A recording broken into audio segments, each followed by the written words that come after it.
Oi, oi. And we are live once again. Thank you for everybody who's been waiting. Sorry to keep you waiting a little while, but we have been getting our shit together. It's the end of the day for me, and it's the beginning of the day for Cambel. I can't hear you. Are we live? You can't hear. Yes, we are live. Hang on. Cambel. I can hear you lovely, Cambel. Speak. Oh, shit. Why can't I hear you? Hello, everyone. Can you hear me, Martin? I can hear you lovely, yes.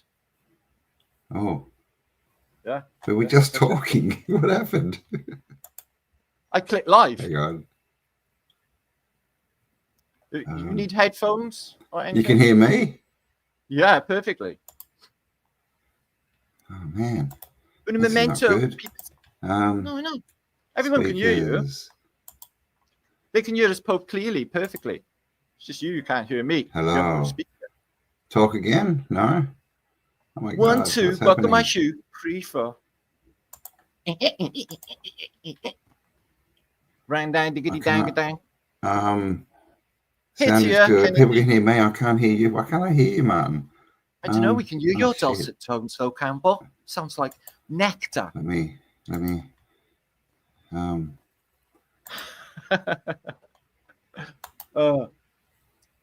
Down in the valley of why can't I hear you? Lived a little green sprout that grew up with the corn.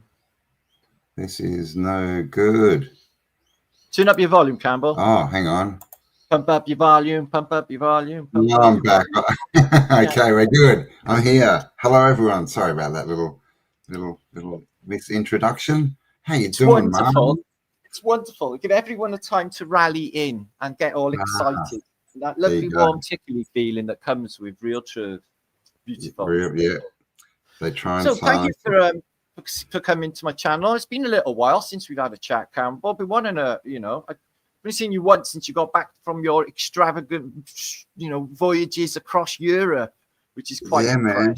Seeing all those fantastic things and Istanbul and all of the rest.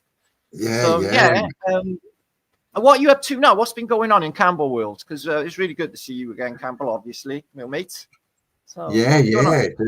I can't believe America was like a year ago that we were hanging out and driving across the countryside, Route 66 in a van full of smoke. Just the best. But geez, man, I've just been busy, like trying to organize everything. So how's your year been? You've been busy this year? You had much going on and that? Yeah. Yeah, totally, man. Just everything. I've just got a lot going on. Obviously, working with Kel, and where she obviously wants to fill a stadium. So this is the big goal for the next couple of years. Let me just stop that, because when I heard Kelly, we love you. When I heard Kelly saying, we love you. When I heard Kelly say we're going to fill a stadium, I thought that's cool. Because years ago, I used to work with a load of Jehovah's Witnesses, and they literally filled the stadium here in Cardiff. They hired it out. They put a stage up. They had all of their clapping bands on the stage, and there was only about like 16,000 of them or something. But it seemed like a lot going in, and it was they were all dressed in that. So when Kelly said that, I thought, well, no, that is doable. People do hire venues like to that extent. Like obviously that stadium in Cardiff where I live, that would be probably $1 million to bloody hire out. But got to start somewhere, eh? Well, you do, man. That'd be my dream. That'd be my dream as well. If you had like the massive stage, proper music, all the troopers, like this, proper legends coming up and giving like just downloaded, on the moment speeches that just inspires everyone. Like Martin Luther King's "I Have a Dream" speech will just fade into insignificance with our speeches. Nothing compared to what we can do. Yeah, that's the plan. A whisper in history. It's like, I used to get nervous, but these guys. That's So man, she's like, Kelly. She's very big, likes big, silly dreams and seeing if we can do them. So no, that's not big silly dreams. No. I concur with her. You should never limit what you think. Yeah. If you can think it, you can make it happen. It's like, oh no, you can't do that. People used to say that to me all my life. Yeah. And look at all the things, you know, and yourself, what we've achieved. And people were like, oh, I noticed that years ago with people. Yeah. It's been a lot of resentment since I was a little kid, and jealousy as well, Campbell, since I was a little kid. Yeah. This, you know, it's been an ongoing cycle of my life. And I noticed that it was all about energy. Yes. And where I put my energy. Yeah. And consenting my energy. Because there seems to be a rule set in this place, Campbell, that everything, even though they tell us you have to consent, like when you got to click, I don't want any fucking spam, you know, when you click, like, you know, they want to give you whatever's, what are they called? Cookies, yeah. And they, you know, you got to say, like, you know, I don't consent. Like, so they even in that, you know, they ask you for consent. But I think in the rule set of this place with energy and energy exchange, I literally think that's how we win, you know, Campbell, you know, the end game, because we're fueling them. We are their fuel source. They are energy vampires. They extract us with like one gate after another, Diddy Gate, the newest one, and all these political intrigues and wars that may or may not be happening, and all of these things. So everyone's attention is drawn there while they're fucking everyone over. Excuse, but that's what they are doing. And it's just in the last 4 years, it's just got stranger. But I know that it's all by a playbook. And I realized that after the last couple of years, everyone's traumatized, really realizing that they are not as free as they thought they were, and that their freedoms can be just totally encroached on a whim from the television, which is a terrifying thing to a lot of people. So that a lot of people woke up. But I really do feel, Campbell, that if we stop giving it our energy and not consenting giving our energy, that it will shrivel up and go away. And then we can get on with the job at hand. Like these reset, you know, I was having a conversation with a friend earlier, and I said, well, I want to get to some answers. And one certainty in this place is, in the physical world, is this place gets utterly fucking destroyed. Okay? There's resets in the program, reset loops. Whether or not we don't witness them, or you know, we reset and just pulled out, put back in, and downloaded memories, who even knows, you know? Were we even there in the past? We don't know, do we? Exactly right. Like we seriously don't know that we weren't created 5 minutes ago with all the memories input, right? Like we can't prove that. That's crazy. But this is, I've been thinking about the quickening, you know, and everyone's saying there's no time, there's no time. And I think that's the reason is we're focusing on too many things. Like there's so much information coming at us from every direction that if you're putting your energy out in 10 different places, time goes faster because it seems like there's a lot more happening, right? And that obviously time is, you know, just now, like it's just it's something made up. But yeah, we perceive it as going faster when we're focusing on more things. So I agree, man. That's one of the big things is start to focus on what you want, right? Hone it in. You know, it's like the torch, right? Like when you have a torch, it sprays out big, but if you can focus it, it turns into a laser, man. You can cut metal and stuff with it. So we've got to get more focused, I think, get our time back. And I notice with my memories of the past that they're rather photographs than video playback. Yeah, that's a very good point. Just moments that in my past, like, you know, just like maybe 1 or 2 seconds, but it's only glimpses, and I never get like a video playback of the whole experience. I try to remember me just doing. I must have spent 1,000 hours sat on my settee as a child, as a kid, watching TV, and I try to recall one of those minutes that I spent in them thousands of hours in that settee, watching my television as a kid. And I can't seem to recall any of it. Like literally, just a photograph. That's a good point. Like we've lived, you know, we've both lived over 50 years here, right? But how many actual memories do we have? It's nowhere like 50 years of memory, is it? Like you say, you get like a little photo from when you were 3, a photo from when you were 7, or, you know, it's like. Well, let me ask you this, because a friend of mine, Lee, Flat Earth British, talked in a post the other day about his actual first memory, and it was the carpet and the runners that the settee had made on the carpet, real detailed stuff of his first memory. can you remember your first memory of this place?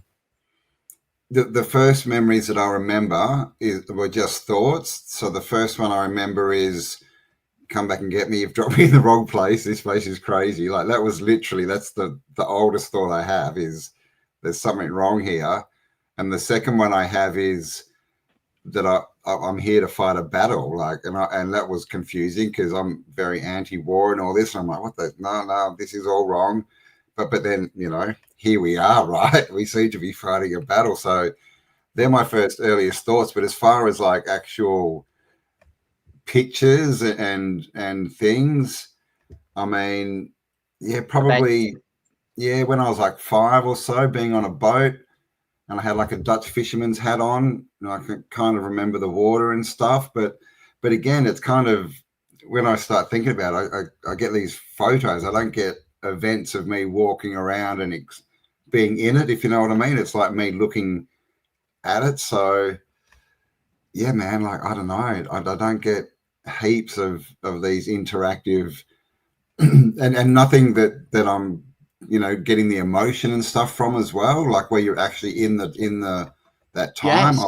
I don't get a lot of that at all. No, I don't. So it's very interesting, you know. I mean, it's interesting that I can remember dreams that I had from when I was literally in junior school. That is interesting. So which one's more real then? Well, you wouldn't be able to, you know, if you're doing like sort of data downloads at night and going through your files, I think that the reason you don't remember all your dreams is because with your material world, I think it'd be just too much data to, you know, to cope with all of that dream stuff that happened, you know, trying to remember all of that. But since this redirectionalization, I'm stepping into my own power and getting it back.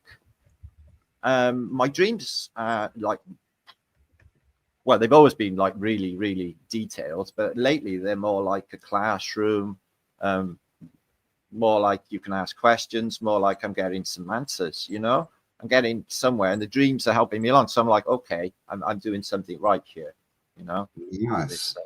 Yeah. I've had some weird dreams lately, just weird. And I had this one, and there was bloody bugs and insects everywhere, and everything was grotty, and I was just like, what the hell? So I only started last night before I went to bed. You're having a precog of your visit to Britain. Could be.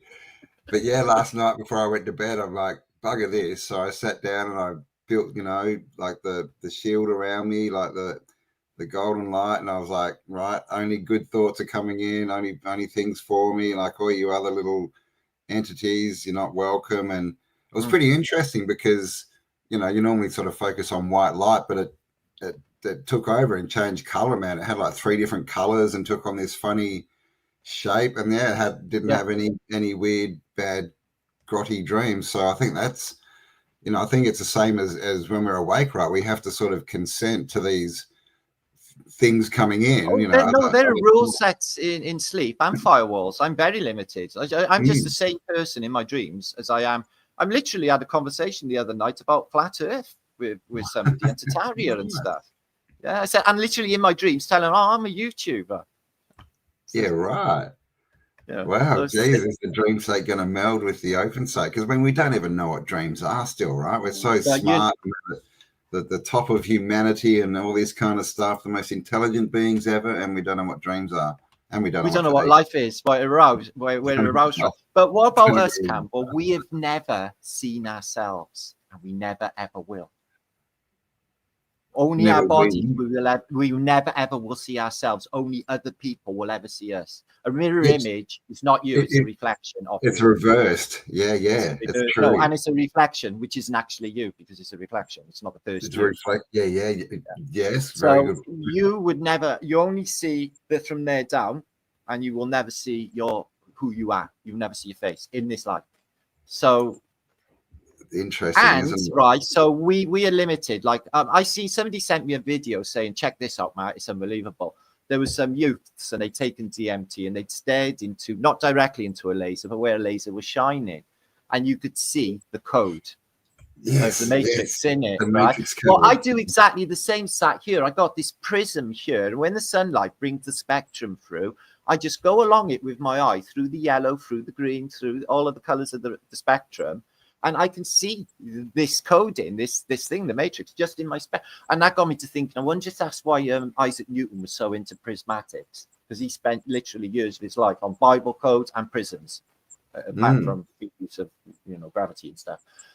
And I see it anyway. I see this place, what it is, and it's literally so subtle that and we got to be so careful with our imaginations as well. I've noticed, Campbell, because if you let that run riot and you manifest some of that in the world, then you got all of that to deal with, and there seems to be consequences for each thought as well. So I'll be careful with that one. I'll move to this one. I've constructed this thing now, Campbell, where I got a stop sign. So my friend Mel used to say to me in the morning, chase your demons away in the morning and they don't come back. So I tried that mentality. Yeah. That didn't actually necessarily work. But when I'm getting like crummy thoughts, or maybe something that I'm not happy with, because I'm on my, on a quest for spiritual perfection here, that's not going to do. I put a stop sign in my mentality and I literally say, stop, stop, stop, stop. And I'll see it in my mind's eye. And instantly I move on to just singing a song and the job at hand. It works, because I notice these things keep coming in and trying to grab my attention all the time. And me, because of what I'm like, Campbell, you know what I'm like Tigger the Tiger. I'm off. I know, right? Yeah, man, I've experienced the Martin.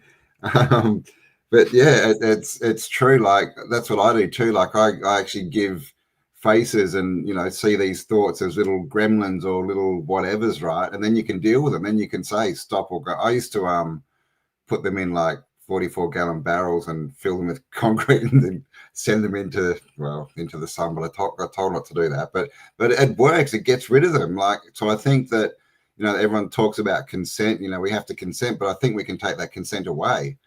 We can say no more, stop, I'm out, and that stops. It definitely works, man. I've done it, and I don't have those little 100%. Weird voices anymore in my head. Like, well, no, I think a lot of it with the weird voices and all of that, and all of the noise that we get, is because of this language. I'm reading this book here I got from the author a couple of years ago. Putting the stopper basically in the bottle of death, but you can only see that, okay, if you're not a non-narcissist. Apparently, if you're an empath, you can only read that word, and it's about etymology and the breakdown of words.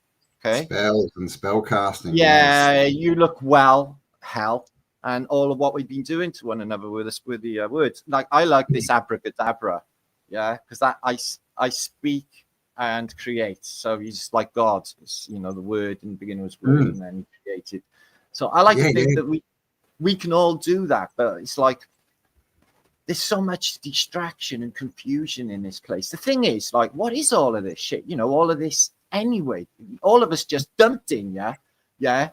We're apparently in a physical world, like a lot of us here. I'm one. I don't know if you, Campbell, but I've had some supernatural experiences in this place that do not make any sense. Okay, so there's other stuff going on here. Okay, and totally, psychic experiences all of the time. These things, it's just this is what school's about. This is what education's about, right? 100%. That they tell us, what the spells mean, and so we've got to decode those spells and see what, like mistake is a good one that I like to talk about. Like, mistakes. It's not a mistake. It's a mistake. It just means do it again and do it better, right? But we think it means I failed or something like this, but it doesn't at all. So we've got to start breaking these things down, and it's crazy. Well, a nice little segue into what we're going to talk about is the word morning. Now, I get a lot of people saying hello to me, and I don't answer to that. I don't answer to hello. It's creepy. I say hiya, because hello, hiya. Yeah, it's just a little response. But morning. Why is everyone in the so-called Victorian era, and saying good morning to one another? And what exactly are they mourning?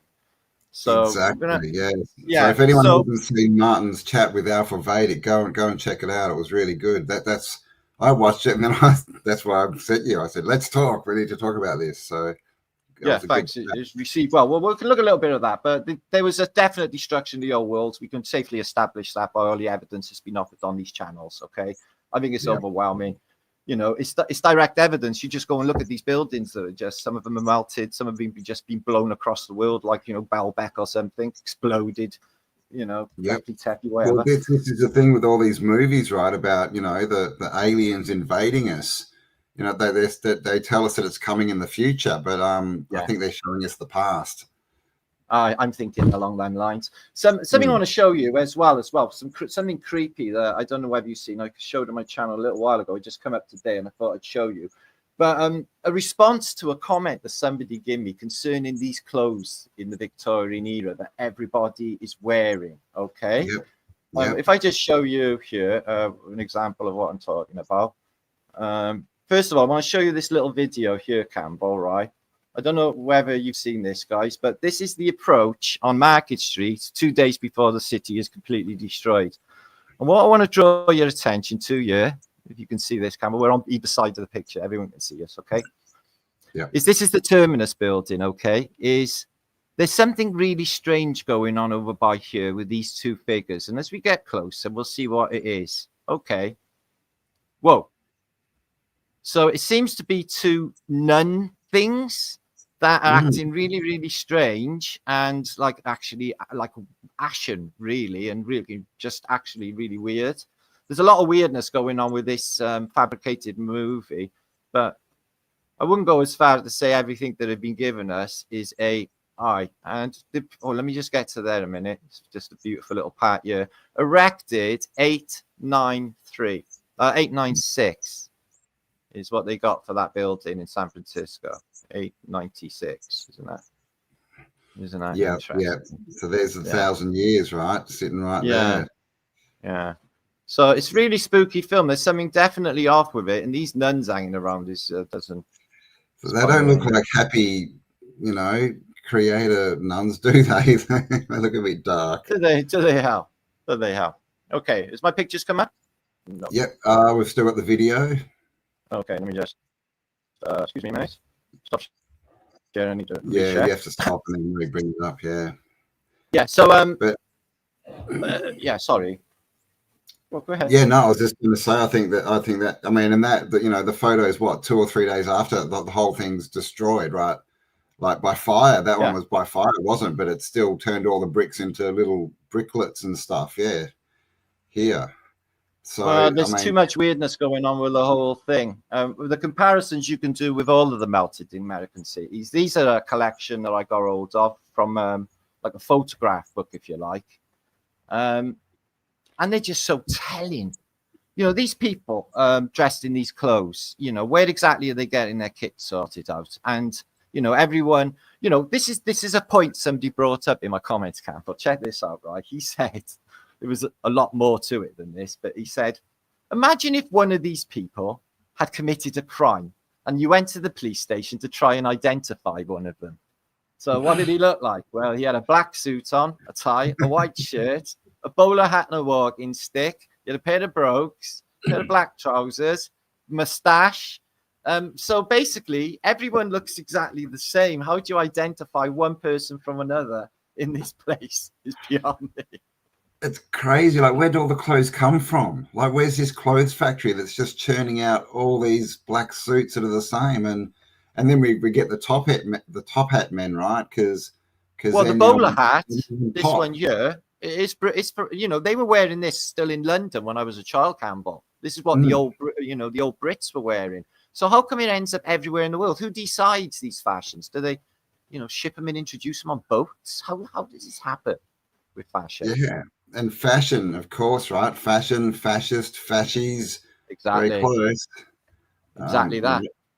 So it's the fascists. It's crazy. Like, there's definitely been, you know, some reason. I mean, we all know, right? The story we're given it just doesn't make sense. I mean, look at stuff like this. They're destroying whole cities, and then we have the World's Fairs. I know they were just built of plaster so we could knock them over again. Have you heard the news? Oh yes, they're having another one. first thing that I definitely think Trump is a wiggly flat thumbist, Campbell. Okay. Yeah. Yeah, I think he's got wiggly flat thumb tendencies. And the first thing he does is, I'm bringing the World's Fair back. But the weird thing is there's a new industrial thing happening now, isn't there, with the old technology and stuff. I bet it'll be full of like his buddy Elon's kit and all of the new shit that he's got. And then robots. Yeah. Yeah, yeah. All these projectors so he can like land rockets. And fashionable as well. You know, it says there, fash as well. The irony. I mean, when we look at these photos, I mean, it's clear this is a whole thing. All these civil wars and everything we're told about. It's just a cover story, right? Like, it's you know, we've been invaded, guys. I mean, this is the footage of the invasion, right?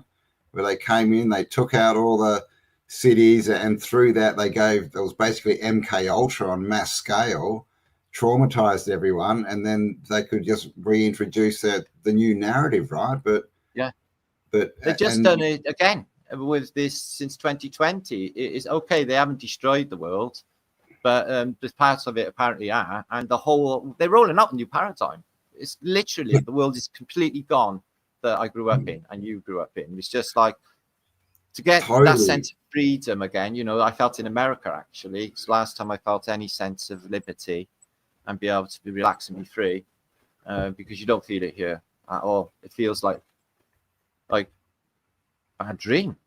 Like North Korea. Crazy, man. Try and remember 2019. Like, can you even remember what life was like back then? Like I think I wish I hadn't took it for granted so much. If I'd have fucking known, honest to God, that's one thing I was thinking today.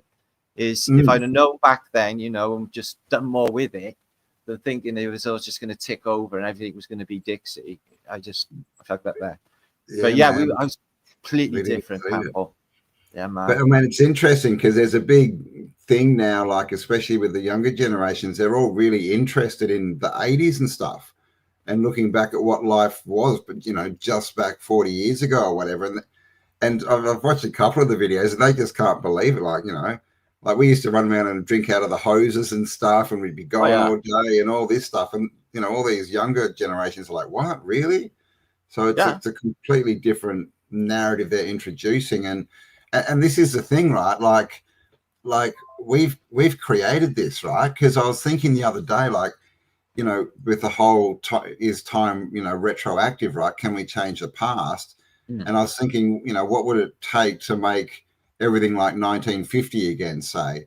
And all that would take is everyone believing that it was 1950 and having the sort of same image of what that is in their head. And if you take that forward, that means that we've created everything, because all they've done is changed our perception of what life is and slowly built in this new information. And as long as we accept it, we're the ones creating this world. We're the ones that have changed it, because as we know that they've got no creative force, right? It's us. And so as they update the narrative and we believe it, everything around us changes. That's why it's solid, right? It seems solid. They want us to believe it's this solid reality, but it's us doing it. So what does it take to change the world? It just takes enough people to reimagine it, I think. Yes. Reimagine something better. It's an illusion, right? Anyway. We work that out. Yeah, definitely an illusion. Yeah, I mean, and that's I've tried to alter the past, like literally on the big scale. I don't know if I have or whatever, but you know, like people do that recapitulation. They go to a moment of trauma or something in their past. Yeah. Well, I tried to do that on a bigger scale in my mind, and I don't even know if it had a result. Actually, you know, we could be looking at the results of my imagination on these pictures. Man. I mean, I've done the destruction's a form of creativity. Somebody created it. Everything you see in this world came out of the human mind, and all is here is mind. But like you said, it seems solid enough, doesn't it? Until you shake it a little, and then it turns into this. And it's only solid because we believe it's solid, right? Yeah. And this is the thing, getting ourselves to the point where we understand that we're creating it and then changing those thoughts. And I often wonder, is that all it takes if we change our thoughts? You know, let's not forget about the outside world, but we can change can you have two people walking down the street and one's like, oh, this is amazing, and you know, the old buildings and free energy, because they get there and the person next to them is in the same space, but they're saying everything is crumbled and fucked up and that, because that's their thoughts. Like, are we even inhabiting the same holosphere, whatever we want to call it, right? Or are we all in our own, like they say? A really big point. Everybody is in their own version of whatever they call consciousness. I did notice this, Campbell. But shared dreams can be shared. When I went to Portugal this year, there was tales of the sailors that, because of the electromagnetics, all having shared dreams. So I don't think there's a distance actually between us, Campbell. I think that's just another psyop, like everything fucking is. I really do think, you know, what they say about spooky action at distance or whatever, quantum entanglement, as they call it. Yeah. I really don't think. I think if I feel and feel at somebody, they instantly know it.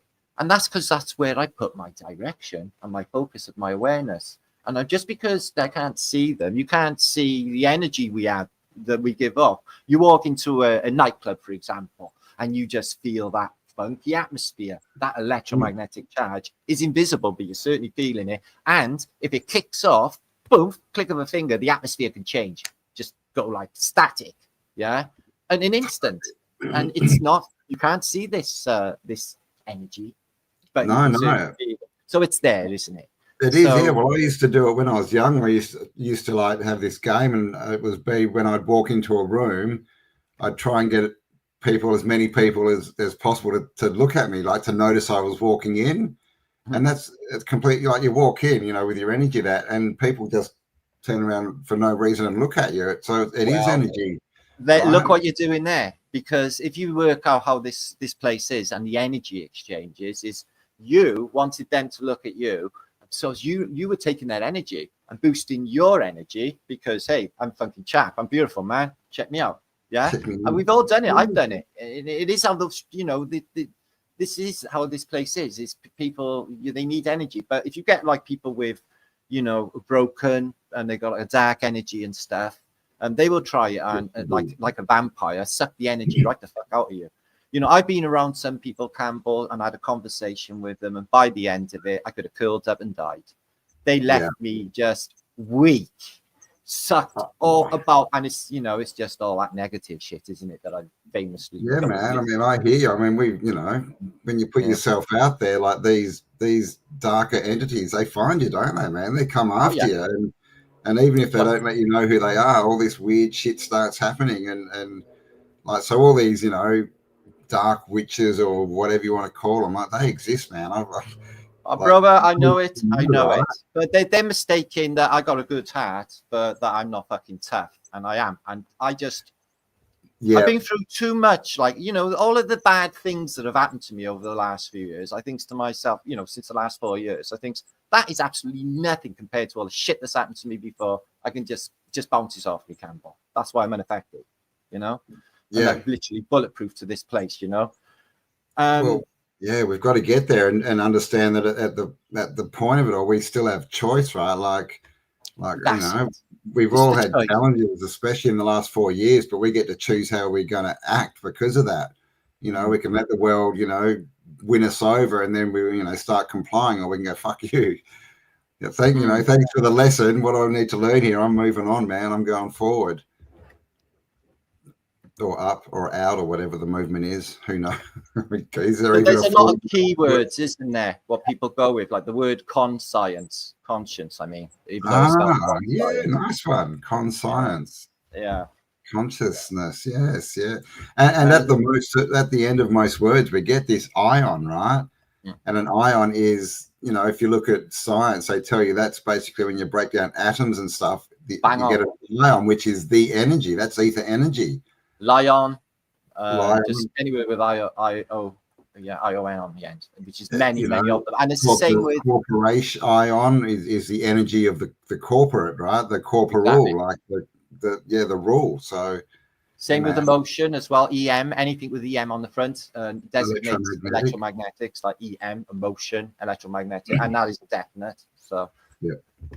But yeah, I've been like, it's because I've been like so erratic in my life and not doing things right and just completely just I sit there and I focus on it and I just focus some of the things I've done in like not even like off my head or anything. It's just me, who I am. I can't even help myself. It's just I'm so fucking naughty. And Yeah. Oh, man, and then I come to the terms with it and I'm like, well, I'm good. So I'll just like embrace who I am and get on with it. I'm only passing through anyway, not hurting anybody, you know.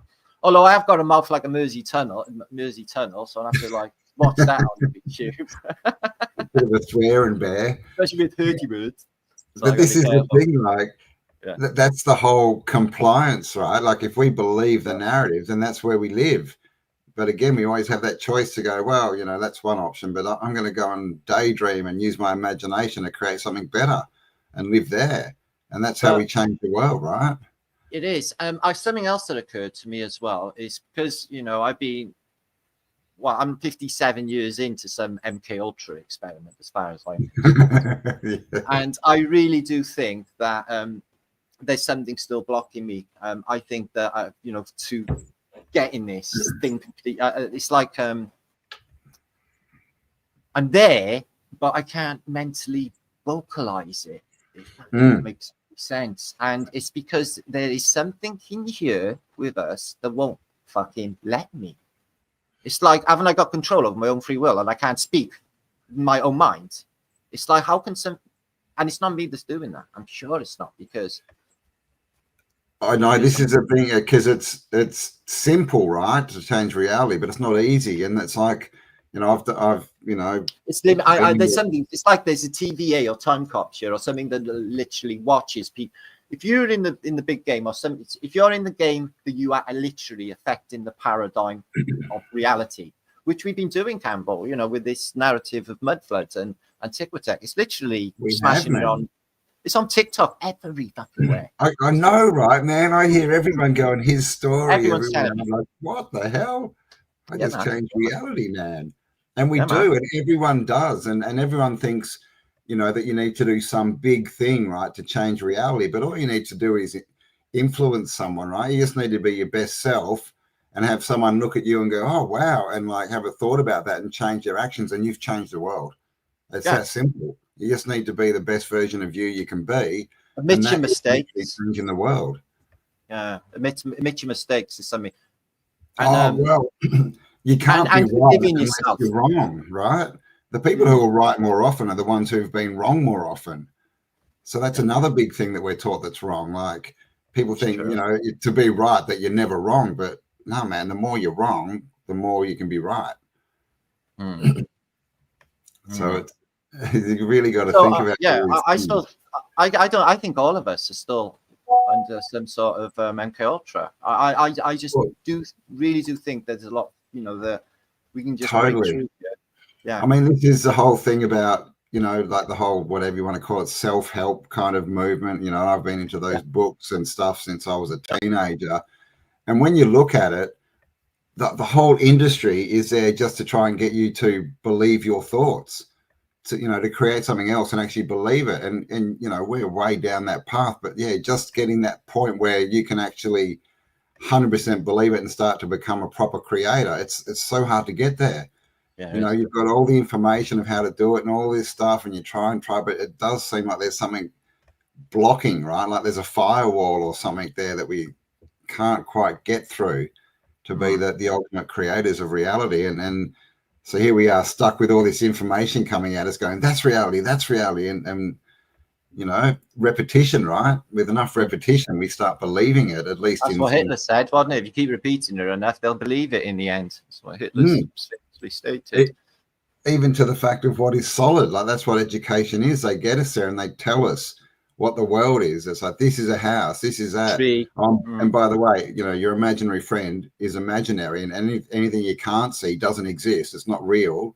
So they try and, you know, depower us and then give us their version of reality.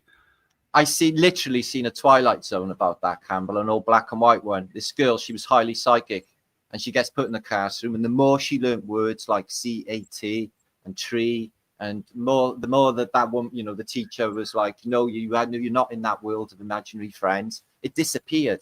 And then she came into this paradigm of just robotic. Look, how many kids had imaginary friends up until they went to school and I like never, interacting with them? And yeah, I didn't either, but I've heard the I used to think I was seeing dead people all the time. Up until a certain point. And I mentioned this. I remember the time that I was in that imaginary child's world of just Celestine prophecy, and it disappeared overnight when I was all 6, and I couldn't even believe it. Honestly, I would have done anything to bring it back. I was breaking my heart, sobbing, crying, and I went into grief like somebody had died for weeks and weeks and weeks, sniveling and crying, not being able to tell my mother, I want to go back there. Go back where I was in that world. It meant that much to me. Honestly, I'd have done anything to get back there, Cambel. That's what you look at a kid, man, like when they say, you know, I'm a knight or I'm a cowboy or whatever, they are in that world. Oh, listen, I used to fall asleep when I was a little kid with my holster and my guns and my cowboy hat on, and my mother used to have to wait for me to fall asleep to take my guns off me. Sometimes I'd be half awake and I just put the gun up like that. See, nah, man, keep the guns on. Total cowboy. And that's proof that we're creating it, right? And this is everything in this system is to stop us doing that and make us all focus on one reality that we all believe in, right? But which is it's created like by we're all co-creating the shit show together through and all this negative programming, especially, you know, fear mongering of this happening and that happening, and everyone investing their thoughts into, oh, I wonder if there's going to be another lockdown, or I wonder if there's going to be a nuclear war. Oh, I wonder if this is going to happen, and you know, which is what they want, really. And now in Britain, you know, shortages and the fear of being on the street, the fear of going cold in winter, and all of that. This is what they're doing in Britain. They make us create it, right? And then we have this, you know, the Mandela effect, right? This weird stuff with time going on. So are we all, you know, a lot of people think we're in different timelines now. Like, are we jumping timelines because we're not believing the narrative? And most of the people who are believing it, they're down in another world, and we've jumped timelines or whatever, right? Yeah. Because honestly, I thought it, Cambel. Honestly, I go a little bit further back, right? When I was working in my last job in a garden centre, I was watching my watch and waiting for him to switch CERN on, right? Like literally, you know, working out what the Belgian time would be, and it's like, right, it's going to happen now. And then the only way I can explain it, I've mentioned this before, is it literally felt like I broke the fuck away. And then everybody else was in a completely separate world. And I was like, whoa, that was fucking weird.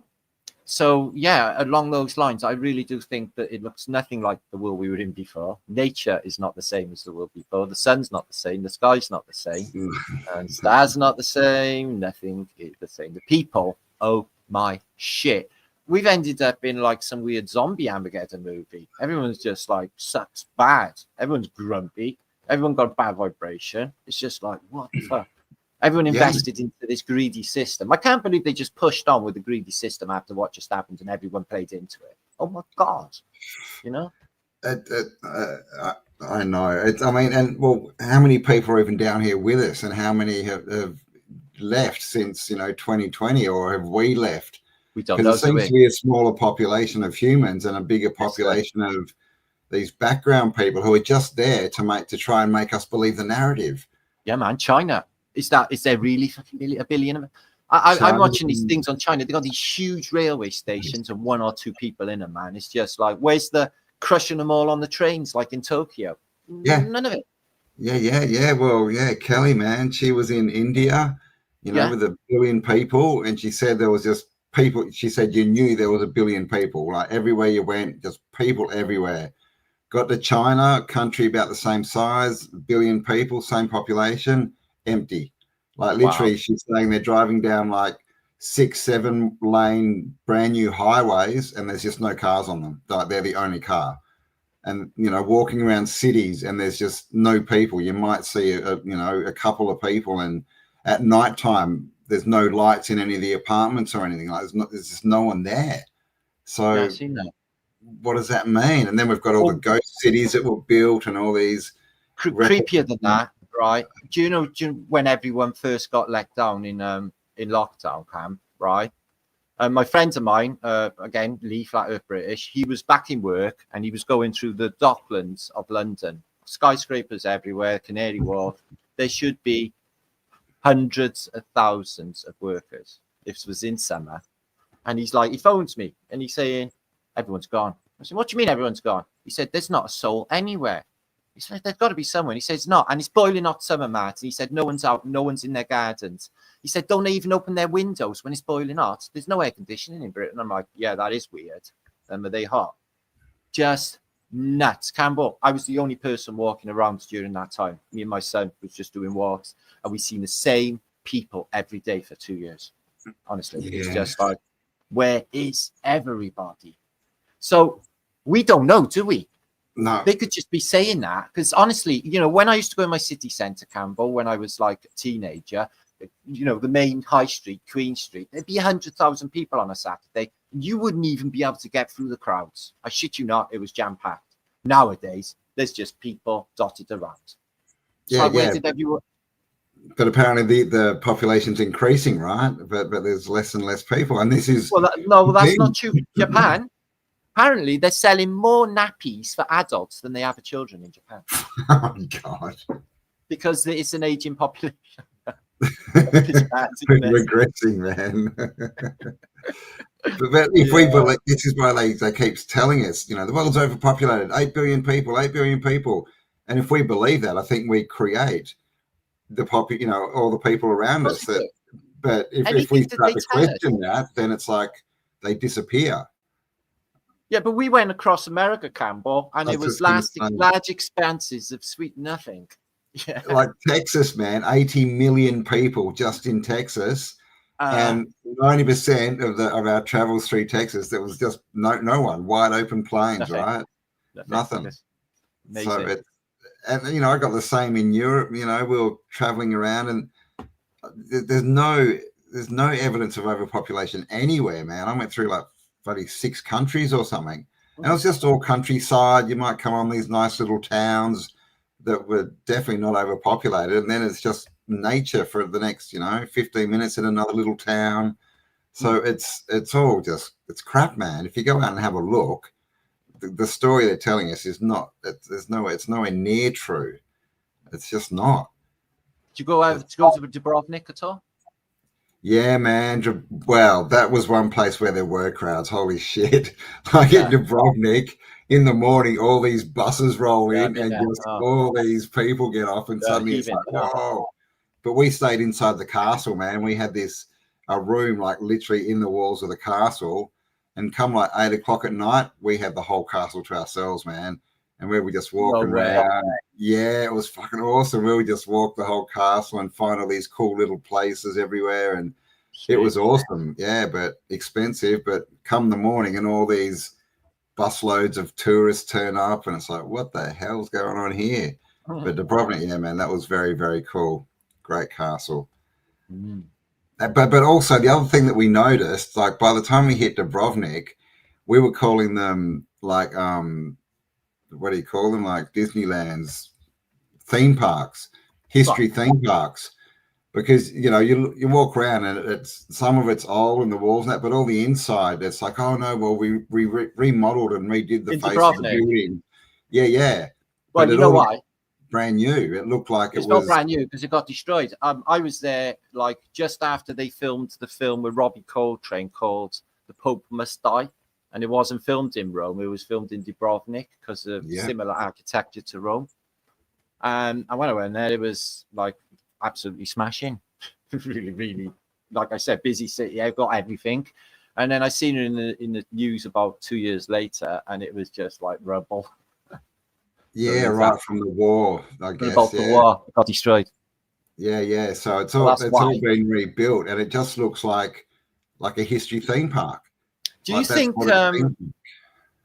energy gets caught and trapped in certain places? Like, you know, say for example, the energy. If you were standing in the town square of Dresden, for example, where they literally burnt huge pyres of human bodies, would you feel the energy of all of that trauma that went on in that place before? You know, does it linger in that place? I think so.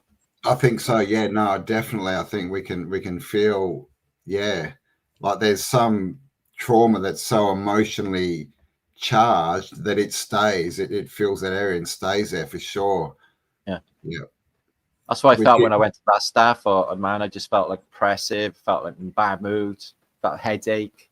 And all I got in my mind's eye is they were just dragging slaves up here and taking them and putting them on ships to America. I was like, it's like just have such a bad feeling with it, that trauma. So I definitely think buildings hold it. Definitely, man. That's what they've done to all the stuff. But yeah, all the stars, man. They're telling us they're all about war and they're all about destruction and people fighting each other, where clearly they were built for a completely different purpose. But it's the same thing, right? If we believe the story, then we turn them into that. And I mean, that's an interesting thought. Like if we could walk around and have 100%, you know, whatever awareness, belief that these are amazing, you know, somatic stars that are full of energy, is that what we would experience? You know, when we go in with a belief of the narrative, and of course, this is why you walk into any of these places, and as soon as you walk in, there's someone there telling you the story. How are you going? This is exactly what this is. This is what happened. Here's the history, to make you believe their narrative, right? So that you can see what they want you to see. Like it's what I'm discovering. Right? Yeah, it's mind blowing. What I'm discovering, Cambel, is exactly the same path, if I look at it, as Buddha went through, or St. Francis went through. They realized that if they didn't invest all of their awareness into the, you know, be of the world, not the world, you know? Yeah, be in the world, not of the world. Yeah, exactly that. And you know, St. Francis, to use an example, you know, towards the end, he just went like recluse.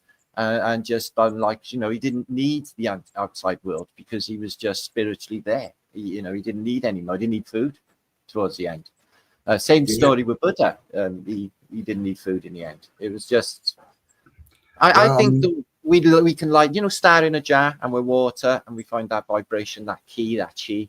I think we find that, we click, and everywhere. I think the whole world would just, you know, like you said, you know, when we were on about this show, when we were surmising, where you said, like, you know, that the system is crumbling and we are awaking from a dream, and now is our chance to take our power back and create the future that we want. And that is essentially it. It's such a beautiful thing, and this is it. Yeah, this is it. There's no other fucking time that is our choice. Isn't it amazing? That's the thing, yeah. As it crumbles, that's showing us it's our opportunity to recreate or reimagine the world that we want, because we're starting to see it's not solid. It's not what we've been told, which means it's crumbling. We can change it. It's clearly crumbling, man. It's like they just forgot how to do civilization all of a sudden. I know, right? It's like, what do we do? Everything. The transport, the health, everything is just falling to pieces. The roads, everything. This is the thing, like with the last, especially 4 years, and everyone's like, "Oh my God, these politicians, they're all stupid," you know, blah blah blah. It's all crap, and it's not that's just happened. I think it's always been there. We can just see it now. We can just see that all politicians are actually just bumbling old fools like Biden, right? And all the stars, you know, the fallen stars are just these weird, you know, P-files and all this, shallow people, full of crap. And so it's always been like that, but we can just see it now. That's the unveiling, right? The apocalypse. Veil's been lifted.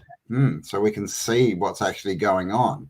We want this world back of beauty and you know, just cleanliness, and you know, that will, you know, these natural sciences of this era of the Tataria, you know, these are something we can bring back. I think that all of these technologies can be brought back. And totally agree. And all we have to do is we just have to imagine it. We don't have to go through the physical process of governing all this stuff. We just have to imagine it, right? And imagination is the creative tool. Like if we want a different future, then we have to imagine a different future. I do. I've done it. I've imagined my name on book covers. I've imagined my name up in lights. I've imagined Yeah, well, for years, like I don't know, it wasn't like I was, but I always had this reoccurring picture of me standing on stage talking to all these people.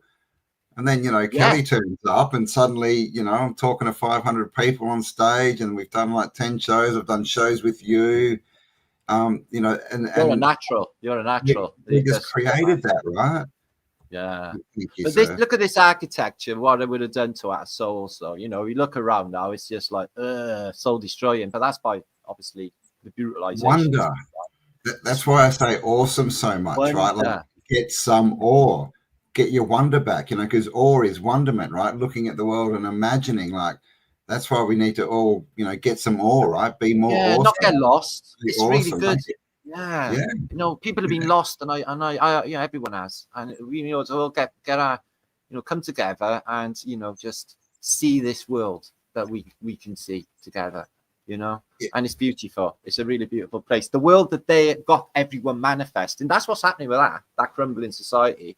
Is they did that through, 100%. Neuro-linguistic programming, the adverts, the mind control. Everyone's just like, oh, we want to be in this group, shouting at the other group, and it's just like, and a lot of people just give up, and they tell you, they just say, oh, it's just too hard, which basically means I'll just go along with the narrative. And so then they create this world, because obviously there's two worlds, right? We're all in our own little world, but then we're all part of this collective outside world.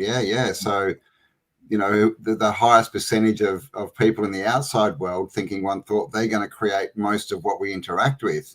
So we just need to get more imaginings up and more people thinking a different thought, and then everything in the outside world will change, right? Yeah, because I don't even want to think the way it's going now what this place is going to be like in, say, 10 years. It's just like it's going to be whatever we believe it is in the end, isn't it? If there's enough of us, we have got a battle, Cambel, because they do need to shake, because there's a lot of people who just get any old psyop, and they're going, I've seen people screaming red in the face about things that are not true, Cambel. Well, we just had the 8th of the 11th. Did you hear about all that? And there was all this talk, the 8th, because it's in all these different movies, and everyone's like, the 8th of the 11th, there's going to be wars and there's going to be destruction and all this stuff. And I'm just like, no, I'm not going there. I'm not putting my energy into it. And of course, nothing happened. But this is the thing. When you believe all this stuff and all this crap, you start to manifest it, right? It's like we've got this thing in our brain called the reticular activating system. And that's the thing that, when you want a new car, right? Suddenly that car's everywhere. If you want a blue Volvo and you walk out, suddenly you see blue Volvos everywhere. And it's and I've never seen any before then, and now they're everywhere. Yeah, exactly. And now they're everywhere. And it's not that there's more blue Volvos, it's that your mind, your brain is pointing out what you want to see. So if the world is crap and full of bad people, when you walk down the street, it's gonna point out all the grumpy people and all the sad faces and all this. But if you believe everyone's happy and it's amazing, then it's going to point out the happy faces. So we literally see and interact with what we believe. Like literally. Like we're all in our own little world, right? This is the thing. There's no doubt that all is mind. Nobody can prove that wrong. But what is it? Crazy. Someone just said they're bored out of my mind. I mean, think of the word bored as to put a hole in something, right? So if you're bored, you're literally full of holes, right? So you need to fill yourself up, and then holy. Well, what do you like to do if you're bored? You got to have some interests. What did you used to do when you were younger to fill your time? Yeah, exactly. You buy a guitar. They're good. Get a guitar and you can just strum away. Music. Write poetry, draw a picture, walk in nature. There's always something to do, and that's the ultimate power we have. We can be bored, but most people who are bored are believing the narrative, right? It's like, I can't do anything, or this world's crap. But there's always we can always change our own inner world, right? We can just sit there and imagine, right? We can sit down and have interesting conversations, whatever it may be. Interesting conversations, brilliant. But people will just say like, oh, I can't be bothered, it seems too much action, and this sort of creating things that might not be. It might this might be really invigorating and I'll have a brilliant experience, which is often the case when I go out anyway. something usually fab always happens. Because you expect it, because that's what you're walking into. You're creating it. Yeah, I know. People who are with me are like, what is this? What's going on? It's like, I know, it's mad, isn't it? It's like, how come all this stuff's happening? It's like, I don't know, it just happens every day. It's my life.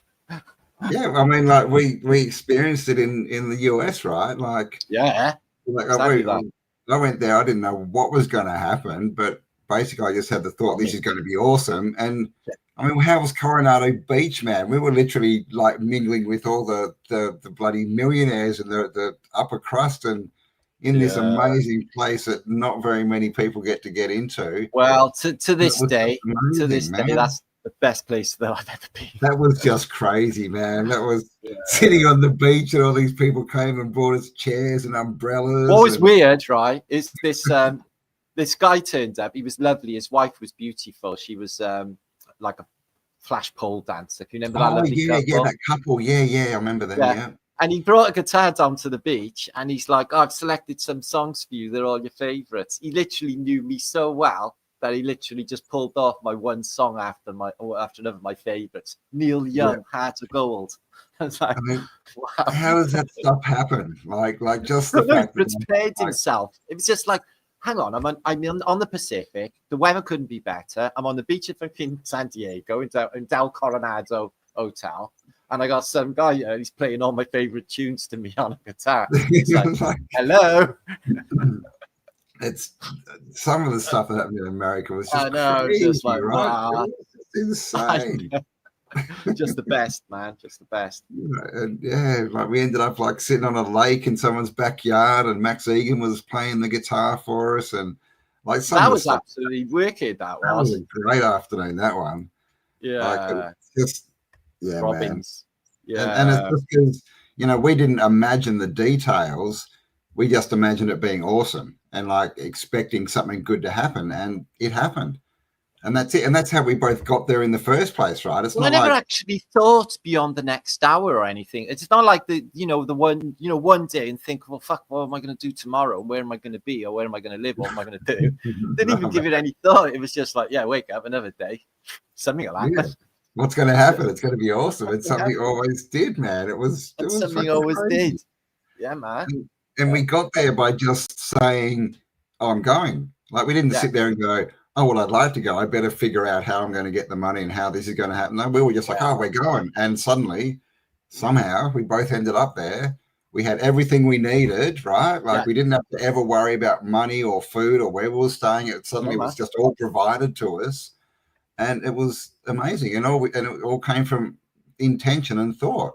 Yeah. And we worked our way across America. We worked our way across America, man. I don't know, man. I think I did eight or nine states in that trip. And wow, I mean, some of the places I went and was staying, it was just St. Louis. Just insane. St. Louis, saw the Parthenon and the statue of Athena and all that stuff. And then, driving through the deserts and New Mexico and Albuquerque. We stayed in Albuquerque overnight. That was amazing. I've been there a few times. I love that place actually. Although I did have my my bank card stolen in Albuquerque. So, but your what? Your phone card? No, my bank card, my wallet. Oh, that's and the maid has replaced it with a Quality Streets card or something, and it was like the same color. I pulls it out to pay something, and I'm like, "What the fucking hell is that?" It's look the same. She must have had a collection of colors to exchange it with and just popped it in. Yeah, right. I played balls. I wasn't going to, get police or anything, but they were all in it together. They were like all Mexicans and that. They were like, I remember that. Yeah. Later. But I mean, they tried, but I mean, it didn't really affect you, did it? Like everything. I don't know, mate. I couldn't access my bank account to find out anything, but I didn't have any money in there anyway, so it didn't really matter. No, but you still had the food, you still had the accommodation, you still had everything you needed. A big bag full of herbal incentive, shall we say? I had medication to help me along the way the whole time I was there. That van trip was just insane, man. 3 days in a Dutch oven, basically. Yeah, I don't know where we were when we pulled into one hotel, and they had a brewery next door, and you were on the Pina Coladas. Yeah. since the Coronado, man, like Hotel Coronado, and the girls got their pina coladas and they literally in like pineapples, carved out pineapples, the big ones. I was on the margaritas and they were fucking lethal. I had two, I think. One was just silly. So just too strong, man. I know, right? But I remember that, that was Albuquerque, and we were sitting, and we were somehow in a bloody that little craft place with all the different shops and bars and that, and then there was a big brewery there, and I was just like, "Whoa, man, where are we? What's going on? What's going on?" It was crazy. So you've got plans to do a tour then next year or this year? After Christmas. Yeah, so next year. So So and you're coming to the UK. Come to the UK in September. That's the plan, and 12 live shows around Australia. Like we're going to do every state. And it's all leading up to the stadium, so we want to fill a stadium. Basically, Kelly's idea of, we're aiming for 100,000 people, like a full stadium. We're not sure if we can actually get one that big, but the idea is, we've all heard about. Is everyone going to fly to Australia? Yeah, well, we'll bring you in, man. We'll because this is the thing. We want to bring in all the, the way showers, right? Whatever you want to call them, because. One thing is, we've all been out here, working away and doing our best, but we don't get, no one's had many accolations. There's so many people out there working, and they don't really get any, anything back for their work, right? Instead we get all these bloody P-files and sickos put up as the heroes. So we want to pay homage to everyone who's done the work, for starters, to change the world and get them all together. And then, we've all heard about the monks who meditated in, where was it, in America somewhere, and they changed reality for a few. Imagine if we could get 100,000 people together, all focused in the same energy, what that would do. Like literally, could we change the world just with that? Literally just of energy out and, Yeah, I definitely think it's okay. Definitely, this place is just so interactive. It's just like we got the internet. We don't even need it in our minds. Literally, you can do whatever you're thinking about, they'll know, and they'll know. Yep. And whenever you give your energy, that thing will know as well. And that's why they use entities, government entities, corporation entities. These are not physical beings that you can focus your attention on and have any bad feelings or feelings towards. You can't do that towards entities. So that's why they create these entities, so you can direct, especially with religion creates entities as well as corporations. Oh, for sure, man. And like the entity ends up having a consciousness of kind. It's not like a being, but it's got a consciousness, hasn't it? Yeah, that's very interesting. And that's another creation of theirs as well, and that's again part of, they know, that's one thing I know is the people who run this place, they definitely, if I can call them that, definitely know how this place works, because that this is the keys that like billionaires are doing and stuff, is they are literally not giving their energy away and they're focusing on what they fucking want. People who just like shit out of nowhere, like Musk, for example. How's that guy get so fucking rich? Is it bloodline? Exactly. How is he supposed to be the richest man in the world? No way. No. His father looks like he could be like a mobster or something. Well, his father has been, at least accused of doing the wrong thing with our young people, and he owned the largest emerald mine in Africa. So Elon hasn't come from working class like they try and tell us, man. He came from one of the bloodlines, one of the families, for sure. Right, fair enough. Well, I explain it, wouldn't I? And he was bald when he was like 18. So who is this Elon that we're seeing now? Is it and have you noticed that Elon, like a few, even a year ago, he wasn't very smart? Like you'd see these interviews and he was just like dumb and he couldn't remember anything. And suddenly in the last 6 months, no, he's never struck me as smart. No, not at all. But in the last few months, the new Elon is suddenly, he is smart and he's suddenly got all this info and he can recall stuff and roll stuff off. It's different to what he was a year ago, man. Have you noticed that at all? I haven't, but his physical appearance has definitely altered quite a bit. Some of these pictures of him with his top off, he just looks, it's just inhuman. I don't know what's going on. It's like he got a bodysuit on or something. And then his hairline as well is changing. Sometimes he's almost baldy. The neck, you know, a few days later, he's got loads of hair. I just don't know what's going on. How many Elons, right? And there's that book about, you know, from the 50s, was it, about people who go to Mars, and the lead character is called Elon. What's Elon doing, right? Talking about Mars all the time. So yeah, that guy who wrote John Carter, what was his name? Oh God. Burgess, is it? The one on about John Carter goes to Mars or whatever it is. Yeah. He wrote a series of books, didn't he? It was really good. What is Mars? I think it exists, but I don't think it's a ball floating around. I think it's an outer land, right? I think they're sort of telling us these things, but not telling us these things. There's actually a clip around of this guy who was working for Space Force, and he's talking about the moon, and he literally says, he's like, just imagine like the solar system is an ocean and the moon is a land in that ocean. And I'm going, maybe we don't have to, I think you're telling us the truth here, dude. I don't think we need to. Well, in the book 1984, he talks about the sky. It's one of the main points actually of the book. And he states, O'Brien, when he's talking to Winston, when he's giving him a grilling, he says this, he says, the sky is what we tell you it is. And it's, again, all his perception, all his mind. And we're looking at the sky and we're seeing exactly what they tell us is there. What we're told. Is this why some people cannot get past, you know, the globe image, right? They're on a globe because they literally can't see what we can see. All they can see is what they believe, which is a burning gas ball 4 light years away or whatever the bloody hell it's supposed to be. And then we look at it and we're like, but they don't move.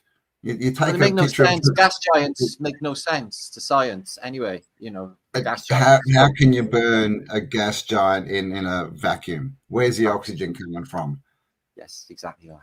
So that's one anomaly, but there's just no reason that any gas, you know, giant could exist in some sort of. How does gas coalesce into these balls, right? And then gravity, obviously.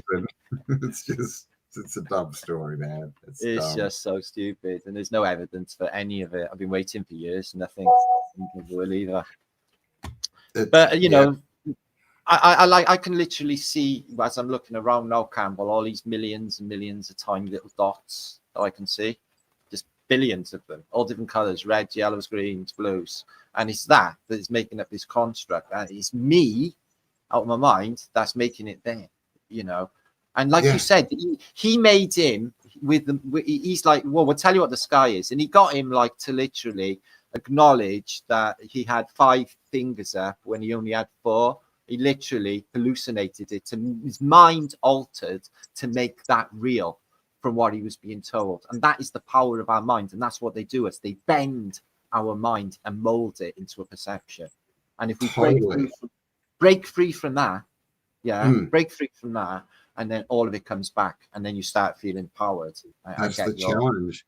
It's like this way with belief. You know, a lot of people, you know, don't like the word believe or belief, and you know, there's belief is the enemy of knowing, and that. And I would agree if you're believing something outside of you, but as far as inside of us, this is the thing. We're 2 worlds, right? If you're on the inside world, what you believe is power. If you believe that you can change the world, that's awesome. If you believe the world's amazing and full of great people, that's awesome, right? The problem is when we believe what we're told from the outside world. That's the problem. That's not what we believe on our inside world. Exactly that. That's power, man. It's a neat trick what they did, though. You know, it's subtle as well. You know, in its calculation. And the way we fall for it when it's so simple, really, that we really just don't consent and just don't put our energy there and take all our energy back.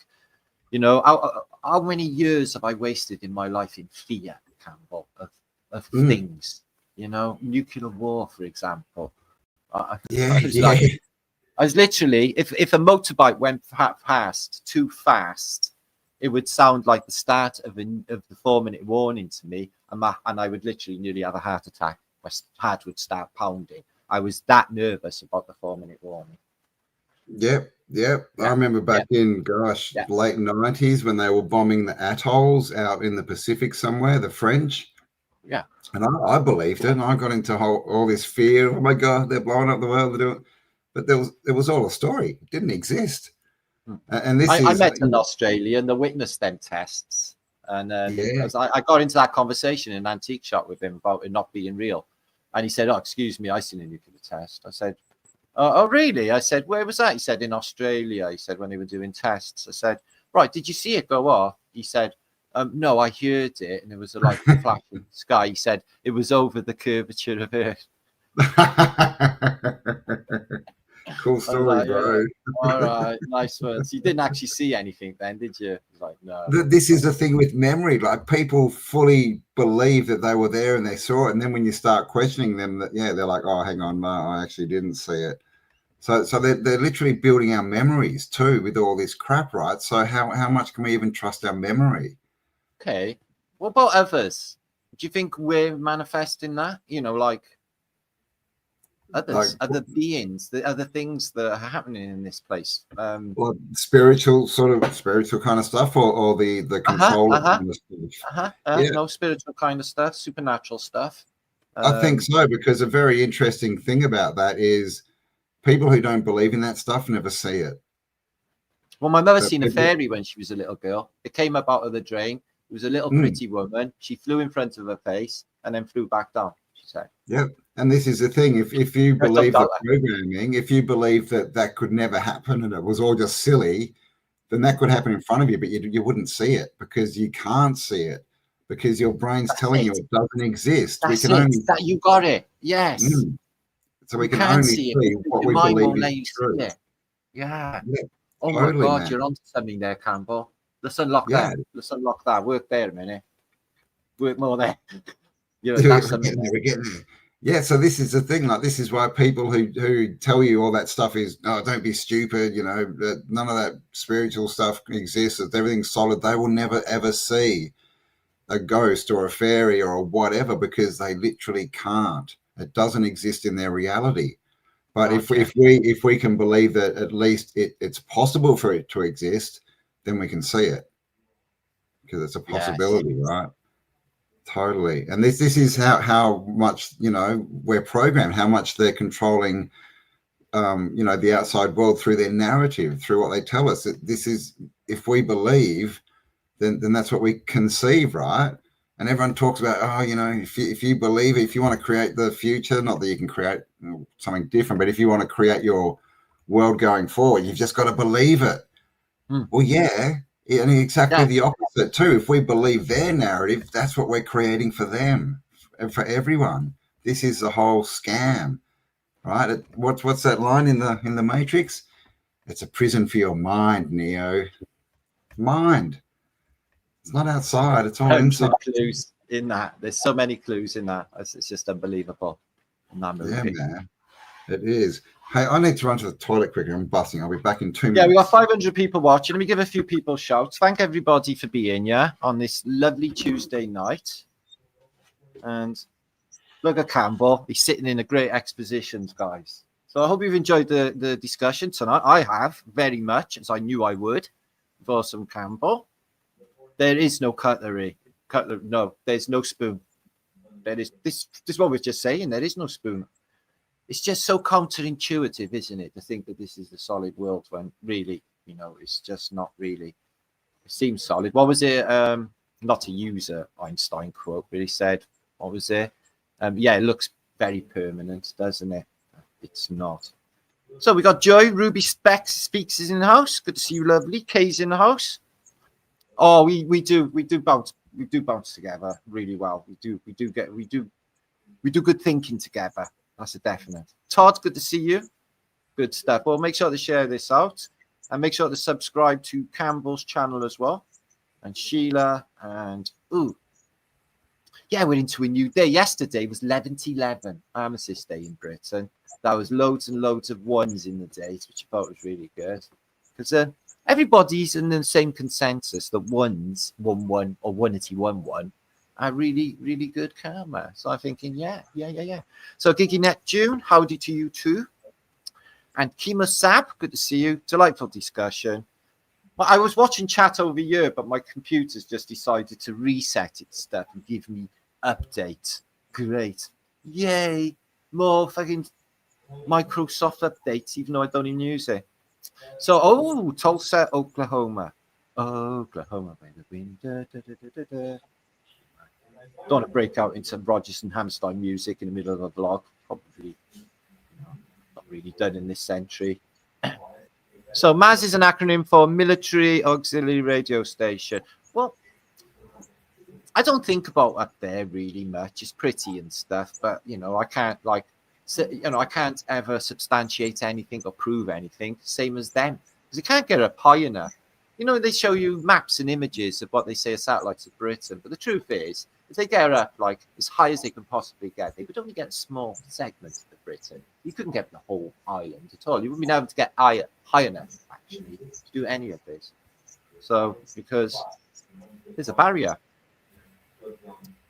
Emma Papa, 5G. Ooh, no. Wonderful conversation. Thank you, Donna Marie. Thank you for being here. And it's one of the loneliest numbers. 1. Well, again, that's perspective, isn't it? You could think to yourself, 1 is an awesome number. That's what I'm doing. A lot of things I used to dislike, I'm like, it's like lying to it. It's to catch you out. It's a bastard, see? So it's trying to catch you out, isn't it? God is a very vengeful God. He wants you very scared. Immortal. We ate the old world cars. Cannibalism. You know what I did there? If we listen very carefully, which we're not going to do, because I'm going to mute Campbell's microphone, because he's having a conversation with his ma and pa.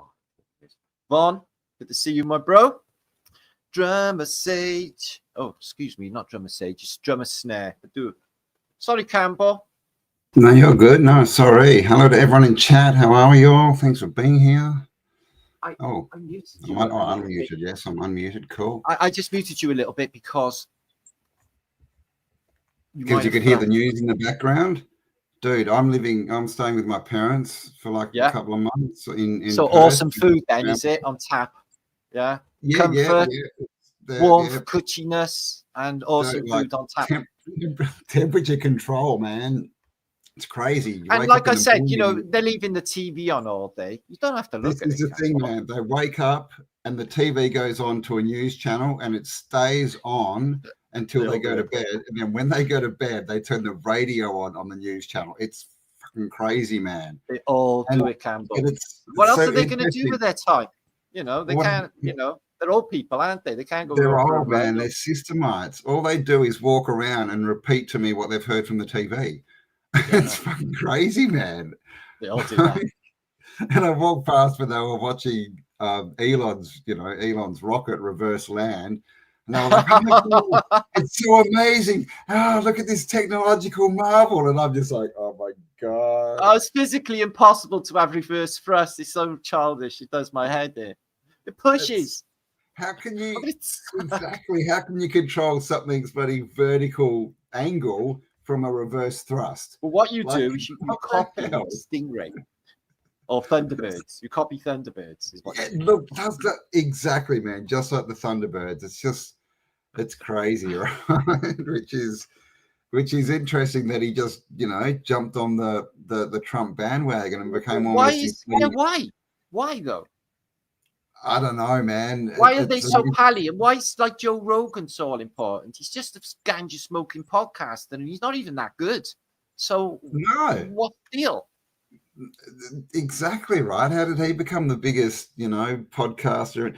And he became like almost a flat earther, and he definitely became a moon hoax, a moon landing. Oh yeah, and then he disappeared.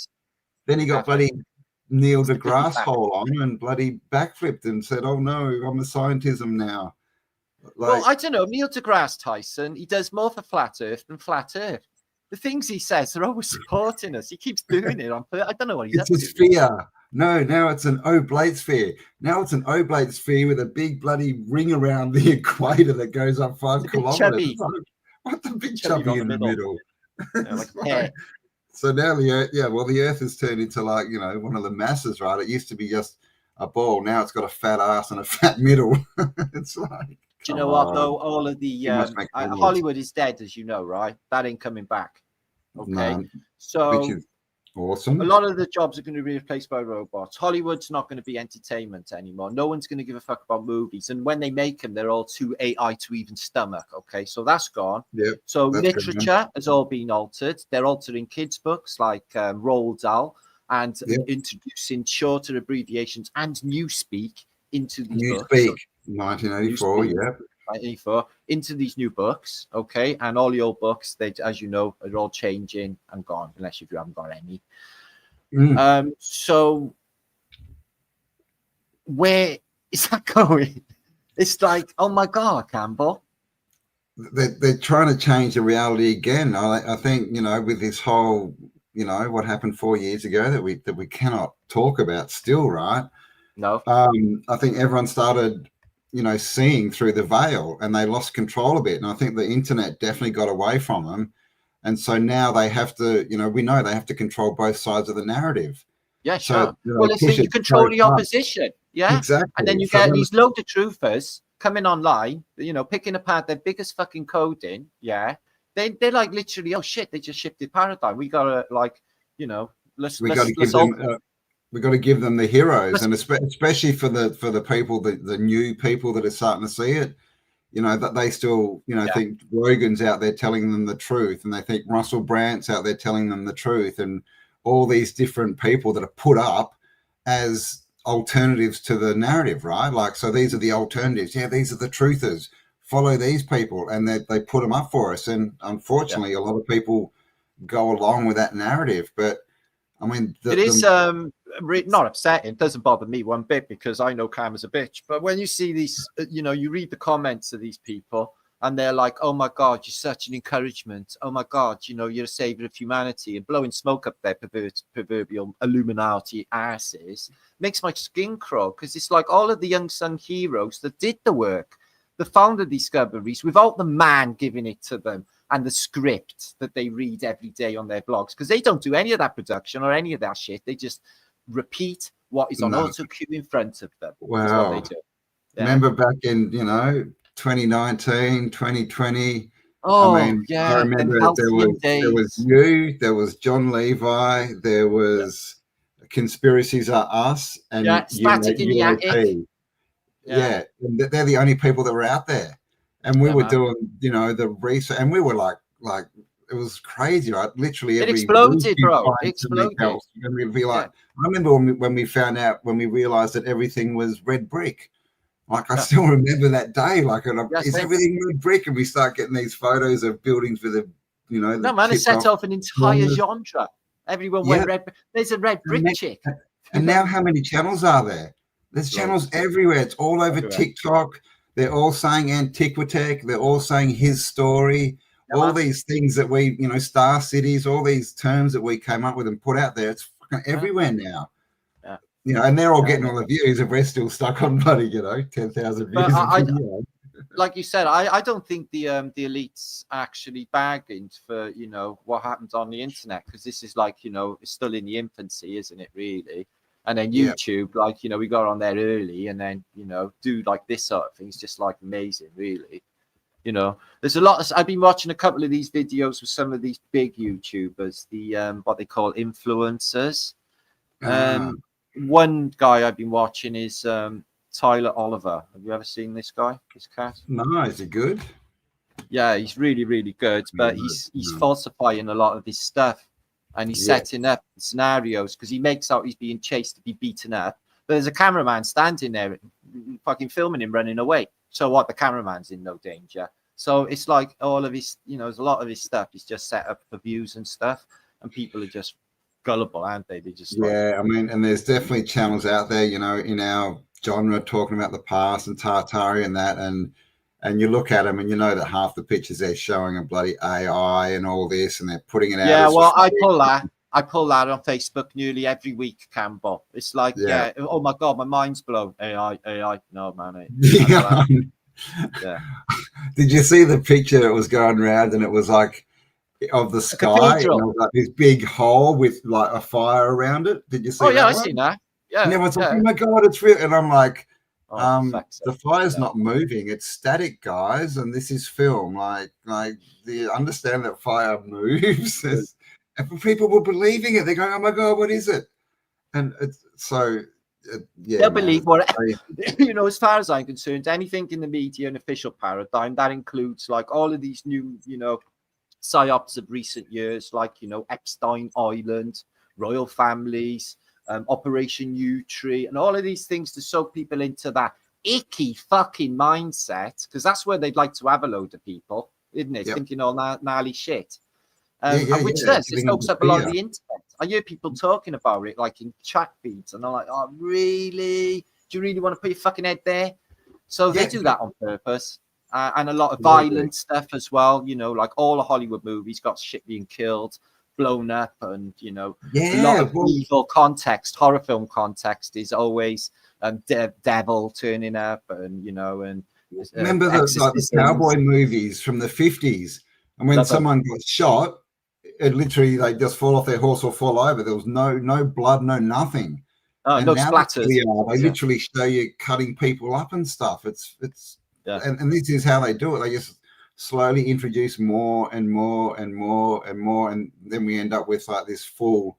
And wasn't there a quote by the Rockefellers that something like, soon, people will see murders live on TV and stuff like this? I mean, isn't that what we've got now? Yeah, it is. I watched an interesting film last night. Actually, it was called The Cleaning House by a YouTuber, and he was getting 50 million views on his live events, and he was doing online exercises. 50 million live views on his live events. He was doing the online exorcisms, and he was the biggest show in the world on YouTube. And basically, he fucked up and accidentally brought in the demon Ammon. Oh, really? Yeah. And literally in front of the whole world, like there's this fucking thing going down, this demon fucking making him confess all of the bad shit that he's done, which was a lot of, actually.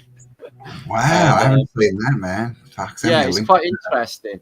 And another little thing I seen recently with that, this guy had his, he was a billionaire and he had his consciousness. He was dying of cancer. It was Ben Kingsley, the actor. Oh, yeah. He was a billionaire, and he had the opportunity to download his consciousness into a body, a younger body. Okay. Only this younger body, he was told that it was just grown in the lab and it was never a human. But it turns out later on in it had been a human. Yeah.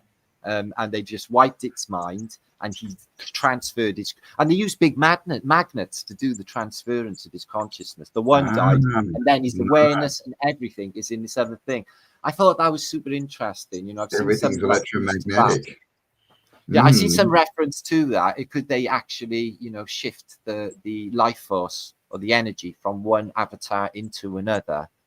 They're definitely putting it out there in the narrative, aren't they? And even when people get like organ transplants, they literally take on and get some of the personality and traits of the person who used to own the organ, right? Well, yeah, there's a song called Gary Gilmore's Eyes. And there was a guy, he had the first, it's by a punk band, the members, Gary Gilmore's Eyes. And he had a transplant of these eyes. No, the adverts, I think. He had and basically they were from a serial killer. And they say that there's a photograph in the eyes of the last thing you see before you die, and it's held in there. So when they put it in there, the first thing he's seen was a victim in his eyes.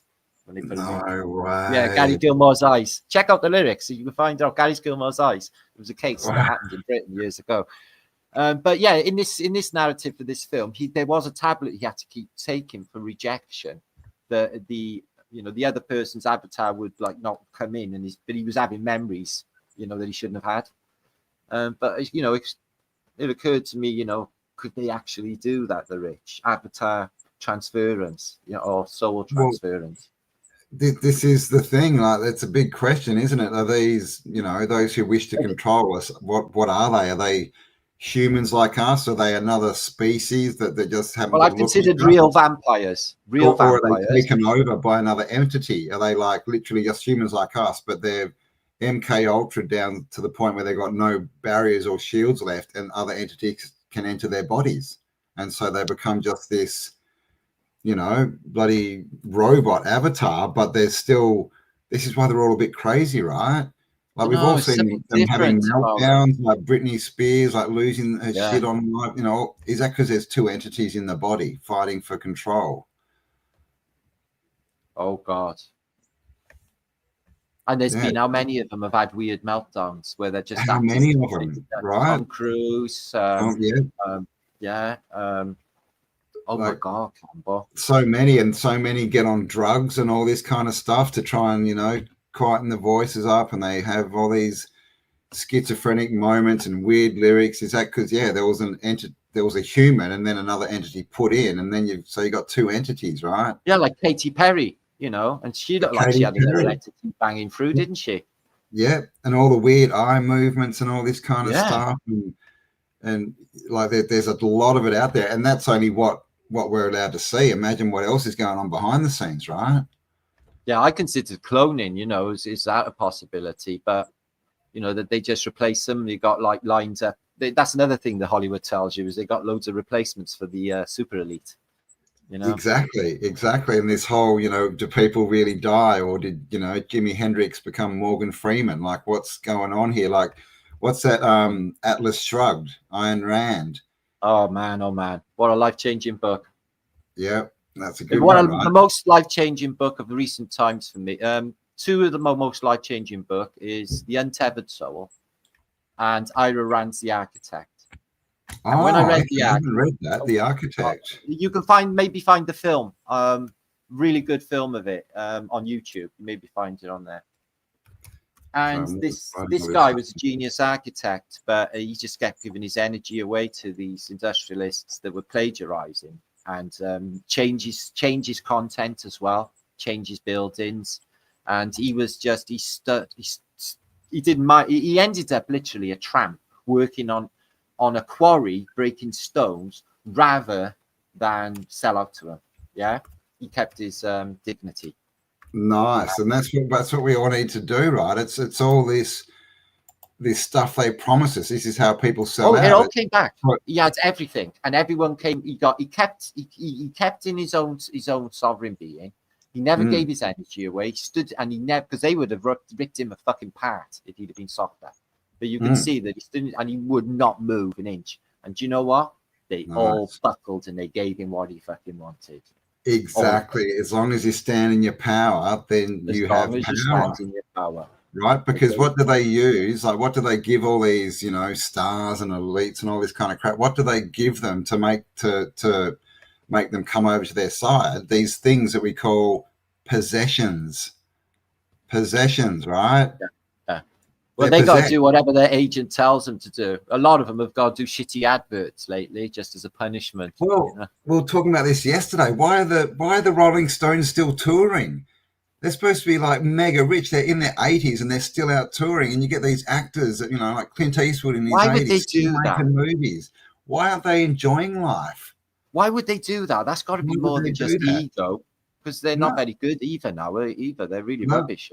You two are terrible. And I went and saw bloody Bob Dylan, man. I couldn't believe it. It was probably 10 years ago now. And no way. I had to walk out. I could not believe it. He was so bad. He's in Britain now.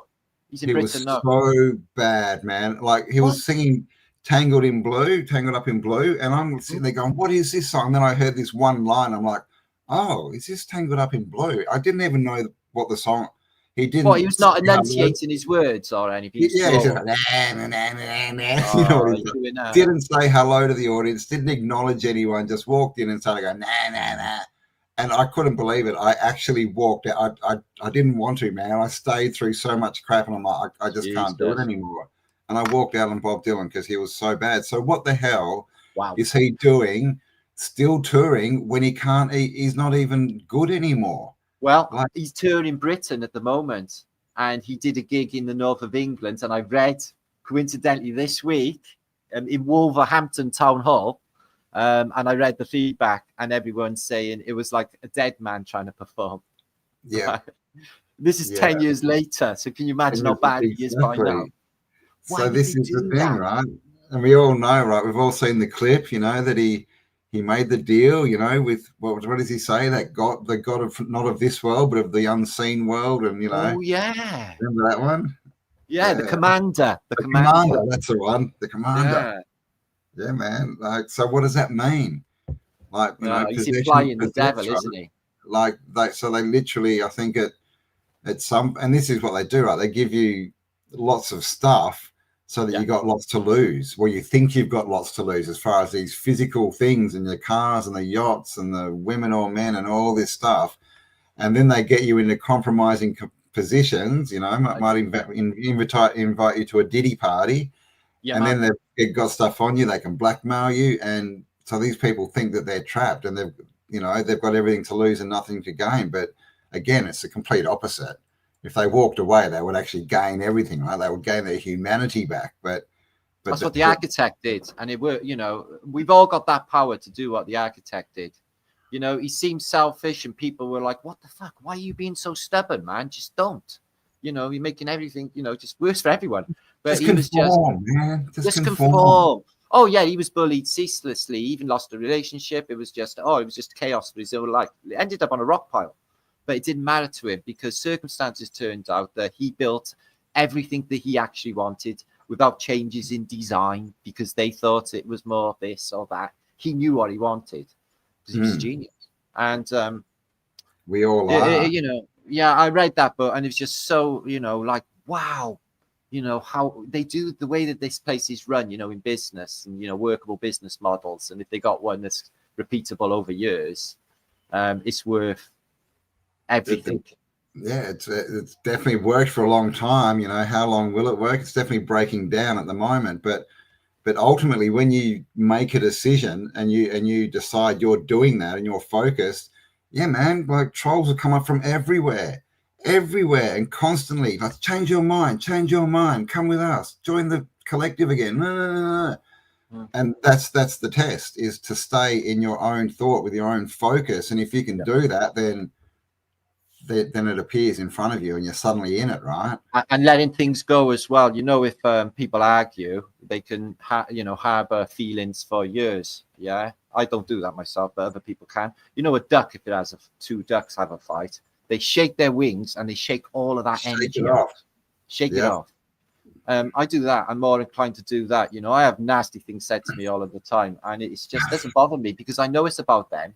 And I just let it go and I just move forward. I don't dwell on it or think, is there an element of truth in that? You know, I just don't take it on, man. This is what it is. It's just the system trying to get you to doubt yourself, right? And I notice when we're on a flow state with this information, Cambel, and we are on the cutting edge of thought here in YouTube.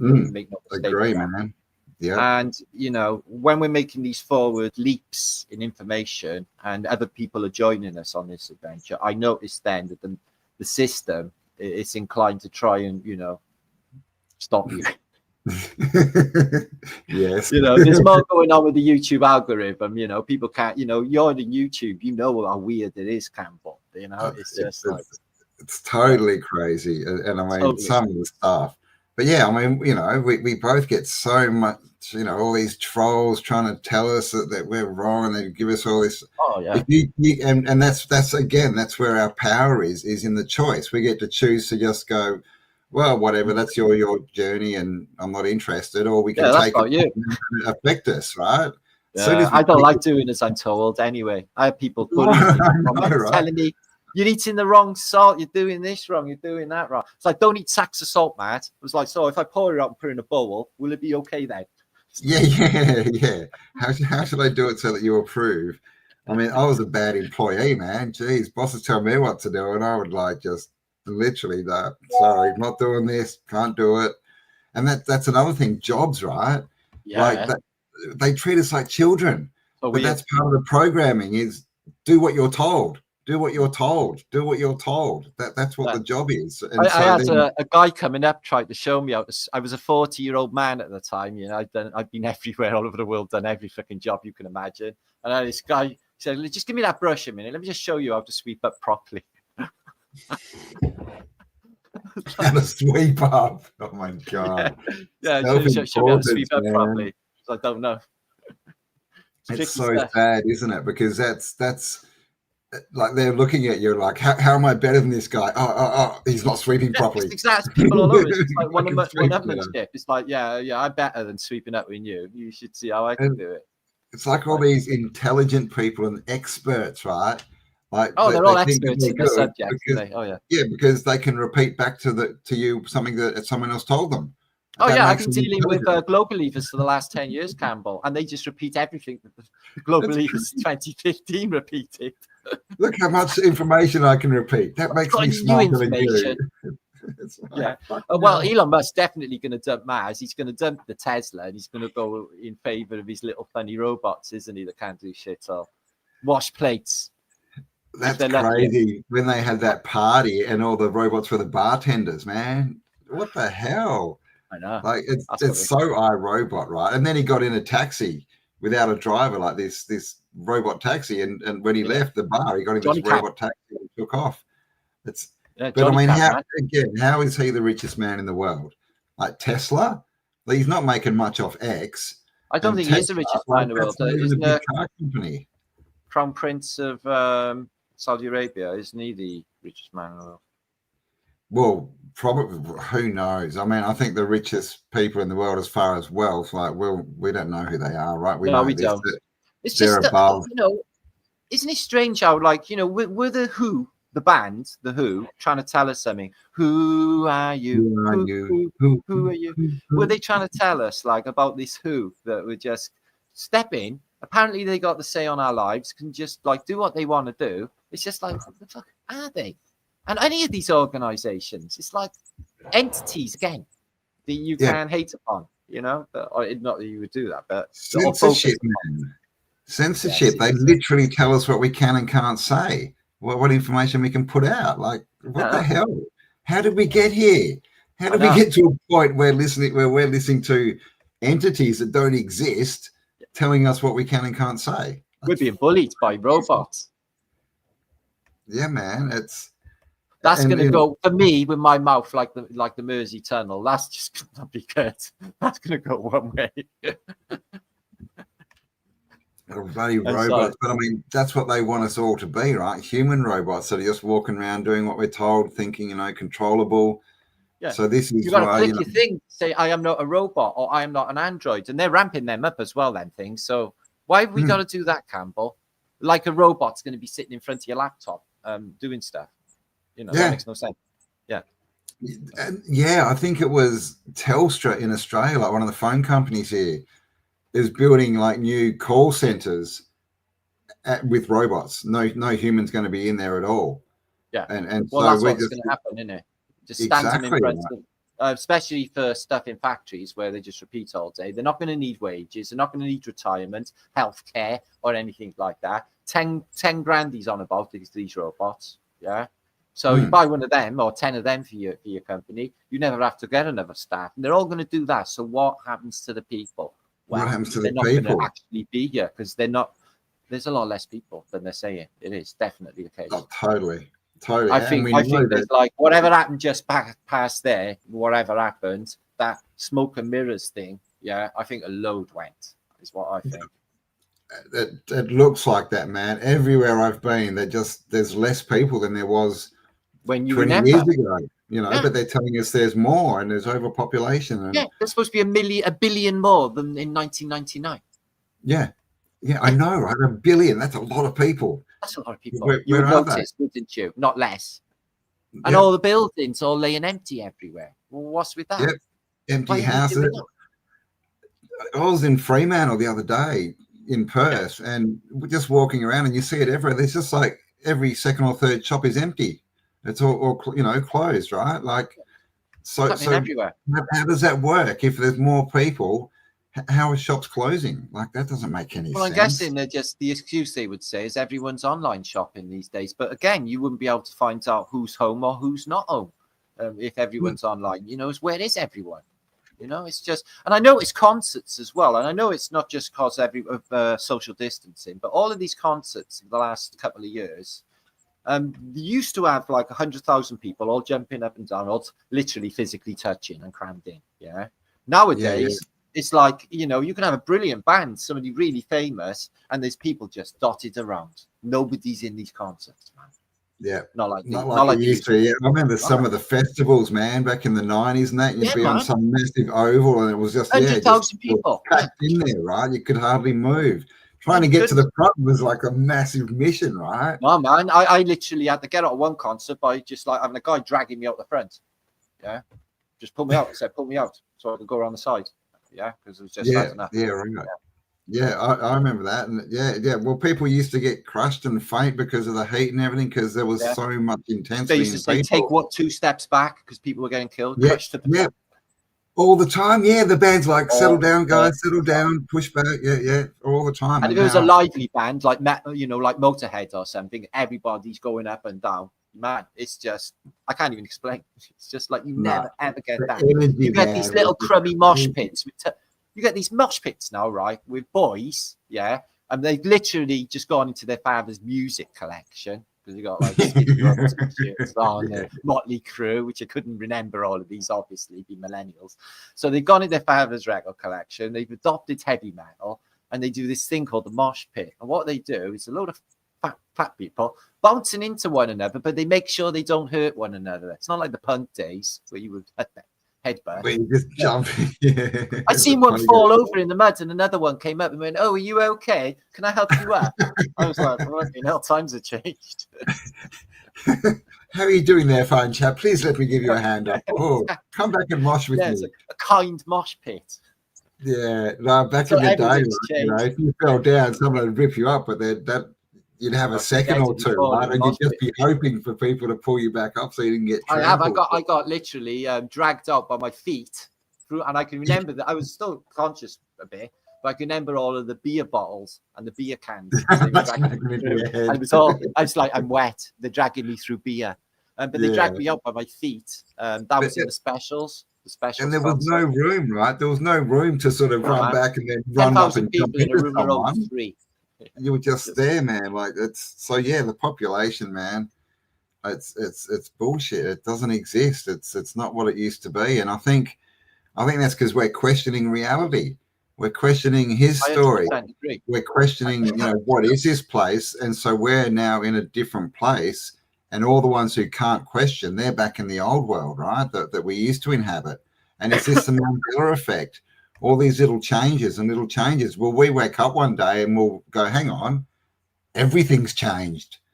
It's just starting little by little, right? And I find it really. Oh, sorry. Did you see Netanyahu's speech about 3 weeks ago, a month ago? Netanyahu. Bye-bye. No, the J leader. No, what did he say? Yeah, right. So in the first couple of sentences, he says, like, you know, about the hate, anti-Semitism in the world today, and he like literally blamed the flat earthers. Did we blame what? Flat earthers? Verbally blamed. He said like the flat earthers. He spat it out, as he said. It's like, what? This is like the UN. Why are you even bringing us up? And why are you even saying that? That's only one flat earther I know of. You know? Oh my gosh.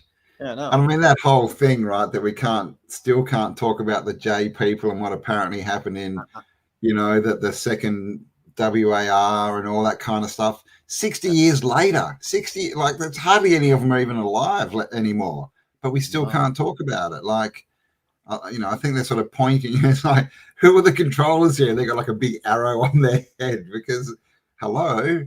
And that's obviously one of the, you know, the things we have to question about, you know, the Orange Man is his affiliations, you know, strong affiliations with those people, or is he just, I mean, they're all actors, you know. So I hope that he's at least half, you know, or more of what he says he is, but we can't rely on that, right? We can, you know, we can't count on, we can believe, let's believe that we're going in the right place and things are getting better, but ultimately we can't base our lives around that. You know, everything's fine. I don't need to do anything because Orange Man's back in power. Woohoo! Not a good but like, no, it's not a good thing. When the new prime minister got voted in, I was like, oh, brilliant. The Labour are back in. Things might pick up a bit now. How wrong I was. Yeah. Because years ago, Labour was like, because I'm in a Labour constituency, but all South Wales is Labour, man. And it's like it's the working man's party, yeah. It's that's what it used to be. Yeah, and now they got some fucking Tory boy, looks like a posh twat. He's one of them as fucking Labour leader. It's like, when did that happen? But in the 90s, fair dues, when Blair came in, he did get a couple of wars going to get us some money in, you know, because that's the best money spinner, isn't it? So he killed a few 100,000 people to get some more coffers in the British money.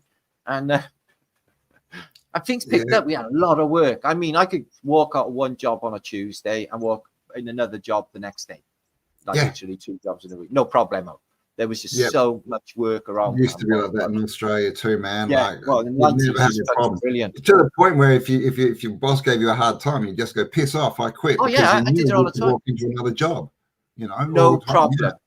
Yeah. Easy to get a job. It was none of that rigmarole with, you know, stupid CVs and the process and bloody CVs, man. I mean, renting a house now, you've got to give them your whole bloody history, mate. You know. Oh yeah. So what's your bloodline? Where did you come from? No, they're not. They want to know everything. They want to know the ins and outs of a cat's ass. They want to know about like parents, political belief, sexual orientation, and all of this. Like for a job. What are your pronouns? Like, do you think you can do it? I go, yeah. They go, you're in. That was it. No experience necessary. I remember, back in the 90s, like me and a mate, and we were both on the dole. Like, and we rented this house in Fremantle, you know, which is now a pretty expensive suburb. And the real estate guy literally gave him nothing. And he's like, oh, so are you working? And we're like, no, we're both on the dole. And he's just like, oh, well, it's pretty cheap. You'll be able to afford it. Just sign here. Like, straight in, right? Nothing. Ridiculous. And now, you know, I was working in London in a pub, right, back in the 80s. And literally there was one job across the road in a building site. And they were paying £15 an hour in the 1980s. It's like less than that. It's more than now. It's more than now. Yeah, right. More than now. Holy moly. I know. I was tempted to go in there, but I was enjoying the job that I had in this pub. It was absolutely awesome. It was the closest pub to Wembley Stadium. This is like, because my old man, like he's a smart dude, but he's built his whole persona around he's this intelligent dude. So every night, you know, he watches the quiz shows. Yeah, I like that. When I'm having dinner, I sit down and we watch, you know, what's it called? Bloody Countdown. I can't remember. The one where they have like the beast and that people. I don't even know what it's called. But, you know, basically, oh gosh, now what was I going to say? I've totally forgotten what I was going to say. The Krypton factor. God, I've lost it. But anyway, we watch quiz shows and that's what I was going to say. Yeah, so now they're giving away, like on this show, like they might win like $10,000. But back in the 80s, they had Sale of the Century and they were giving away, people were winning like $1 million worth of prizes, like all these holidays and new cars and like $250,000 in cash. Yeah. And now 40 years later, it's like 10 grand. It's like, how does that work? Yeah, like, Sale of the Century was wicked. They used to win everything. Yeah, we had Nicholas Parsons doing that. Set up for life if you won that. Like, you'd literally be set for life. Now you can't even go on a holiday if you win. It's like 10 grand. It's like, oh, great. What's 10 grand going to do? You know, pay my rent for 6 months and then I'm back to square one. Wouldn't it? Yeah, they used to advertise as the quiz of the week. And now, live from Norwich, it's the quiz of the week with Nicholas Parsons. As you can see, I spent too much time watching telly. I used to love Sale of the Century. Tony Barber, he'd do his little dance as he ran in. Yeah. Oh my God. We had real game show hosts. I used to watch them all, you know, Family Fortunes, Wheel of Fortune, all of that. But it is like the questions were always just really stupid. And it's same in the Millionaire, Who Wants to Be a Millionaire. It was, that was pretty good for a while. It was good. Yes, okay. But I mean, yeah, even the questions, right? They've lowered the standard so much, man. You used to actually have to be smart to get on these shows. Now, fuck, man, some of the people that get on there, it's just like, okay, like, what the hell? Yeah, it's totally stupid, random questions as well. Things sometimes that no one's going to know about, fucking something like a bird on the Galapagos Islands or something. Yeah, it's not. It's got nothing to do with. It's just random crap. You know, how well do you know the narrative kind of questions? You know. Yeah. So we're going to wrap this up soon. Can we be talking about 2.5 hours? Thank you for being here. Do you want to tell us what you're up to and that? Yeah. So yeah. Lots of touring next year. Show a month, a live show a month with Kelly. So just follow us on Tartari Australia, and the details will be coming out. And that's all in the build up to doing the stadium gig, right? Basically, we want to literally rent a stadium, like a football stadium, and fill it with, you know, like-minded people, right? And pay homage to all the truthers and all the work they've done, and see if we can change the reality in one night, right? Let's set out a massive, you know, frequency boom or whatever we want to call it, and see what we can do. So that's the ultimate of that. Geez, I'm working on so much, man. I've got a course coming up with Lorenzo. Oh yeah, what's that about? I've seen that. Yeah, so it's called Becoming Your Real Self. Or it's basically, you know, introspection. Like, who are we? What's going on? How do we? This kind of stuff we're talking about. How do you change reality?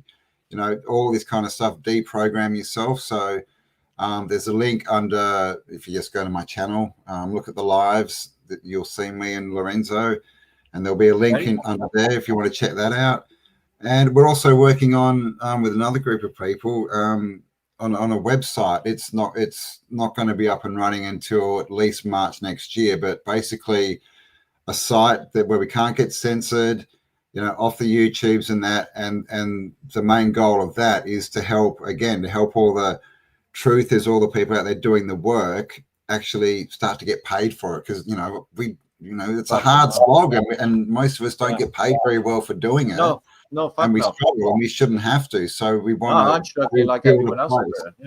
Yeah. Well, I mean, your name's definitely come up. So once it's running, man, we'll let you know. But we want to, you know, put back in and let give everyone an income as much as we can, you know, so that because we need that, especially with the rising cost, you know, of living in that. You know, the more focus, like we were talking about, right, the more focus we can put on this kind of stuff, the better it's going to be, right, and the faster we'll go.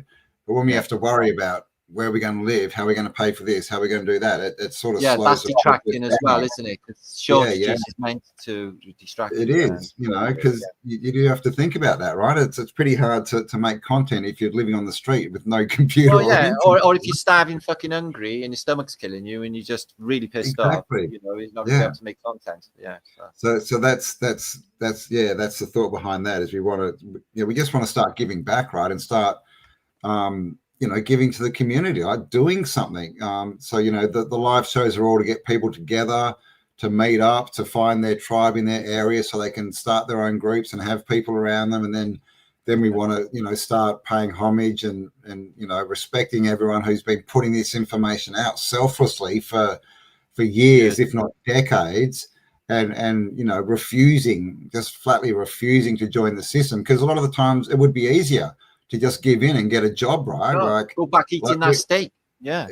We're constantly, you know, climbing up a hill where there's rocks rolling down at us, right? So we want to make it easier for the creators, right? And you know, fund them as much as we can and make their life easier so that they can focus on what they're supposed to be here to do, right? So that's really the focus for the next few years, is to just give back again, right? Help our own kind.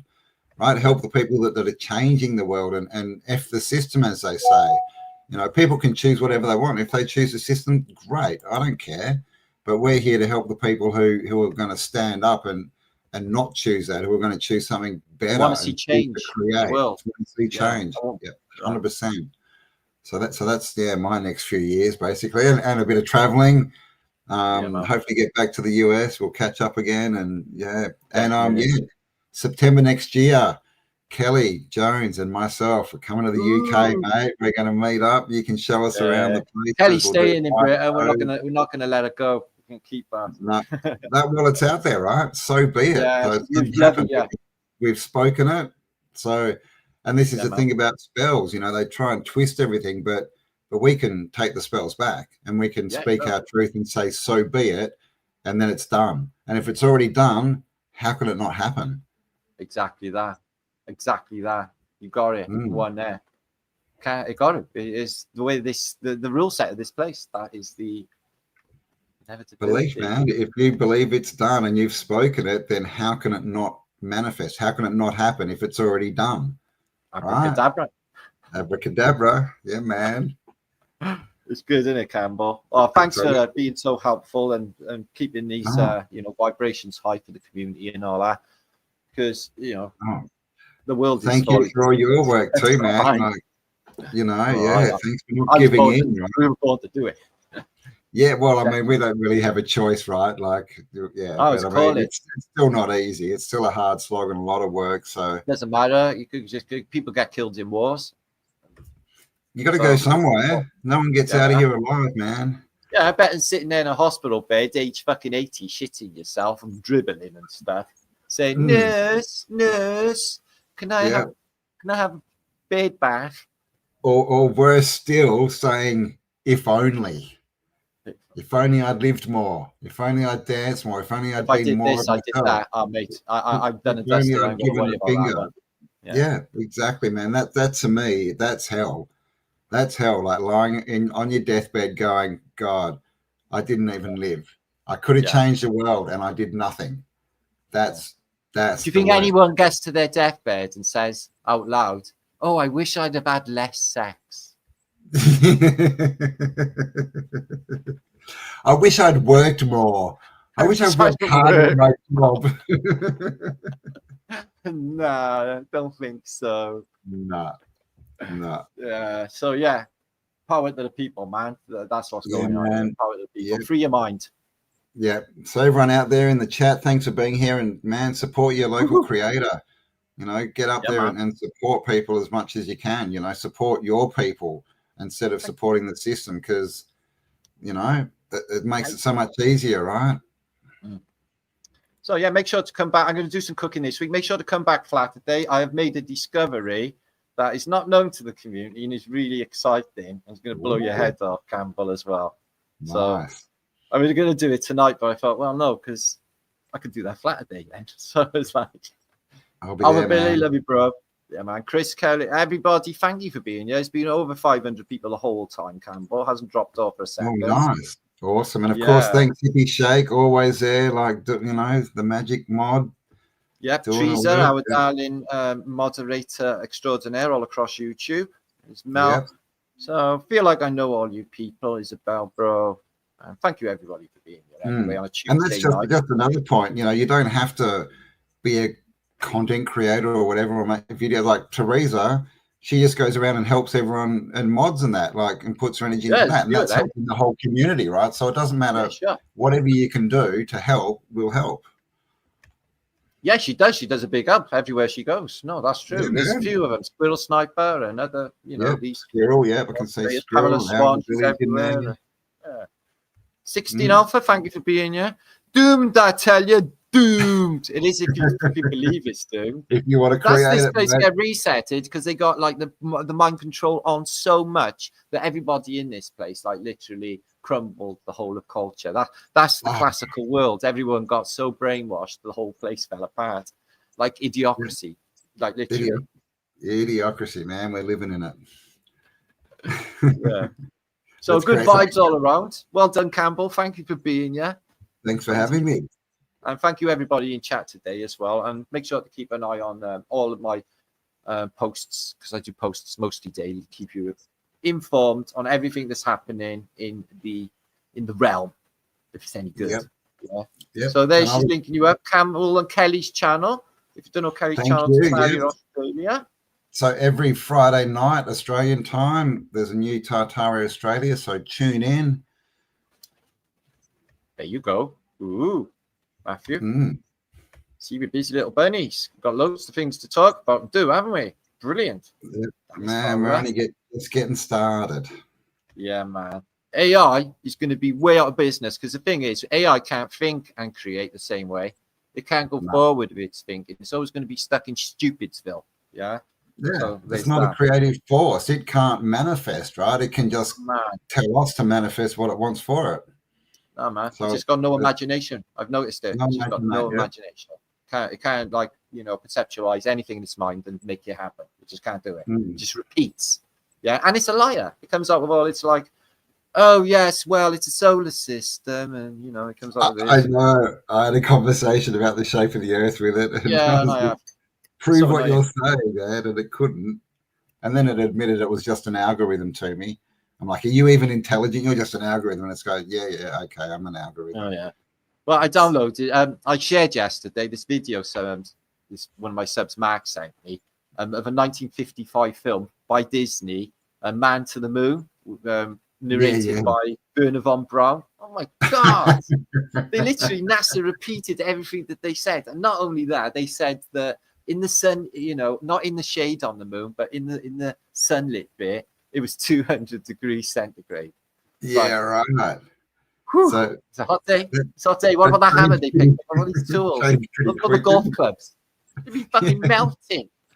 It's 200 degrees. Let's put on massive suits to make it hotter. Oh yeah. Oh no, they keep you cool. They keep you cool. Yeah, man. They got like air conditioning. But what about all the metal that they were touching and everything? It's just going to be. 200 degrees. You've got 100 degrees in Texas. Yeah, you can't touch shit. Yeah. Nah, you pull out your golf club and it would melt. It's like, come on. Exactly, and they're playing fucking golf. I'm falling over 200 degrees.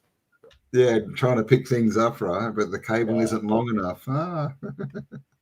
It's just ridiculous. And they said it was 250 below in the shade.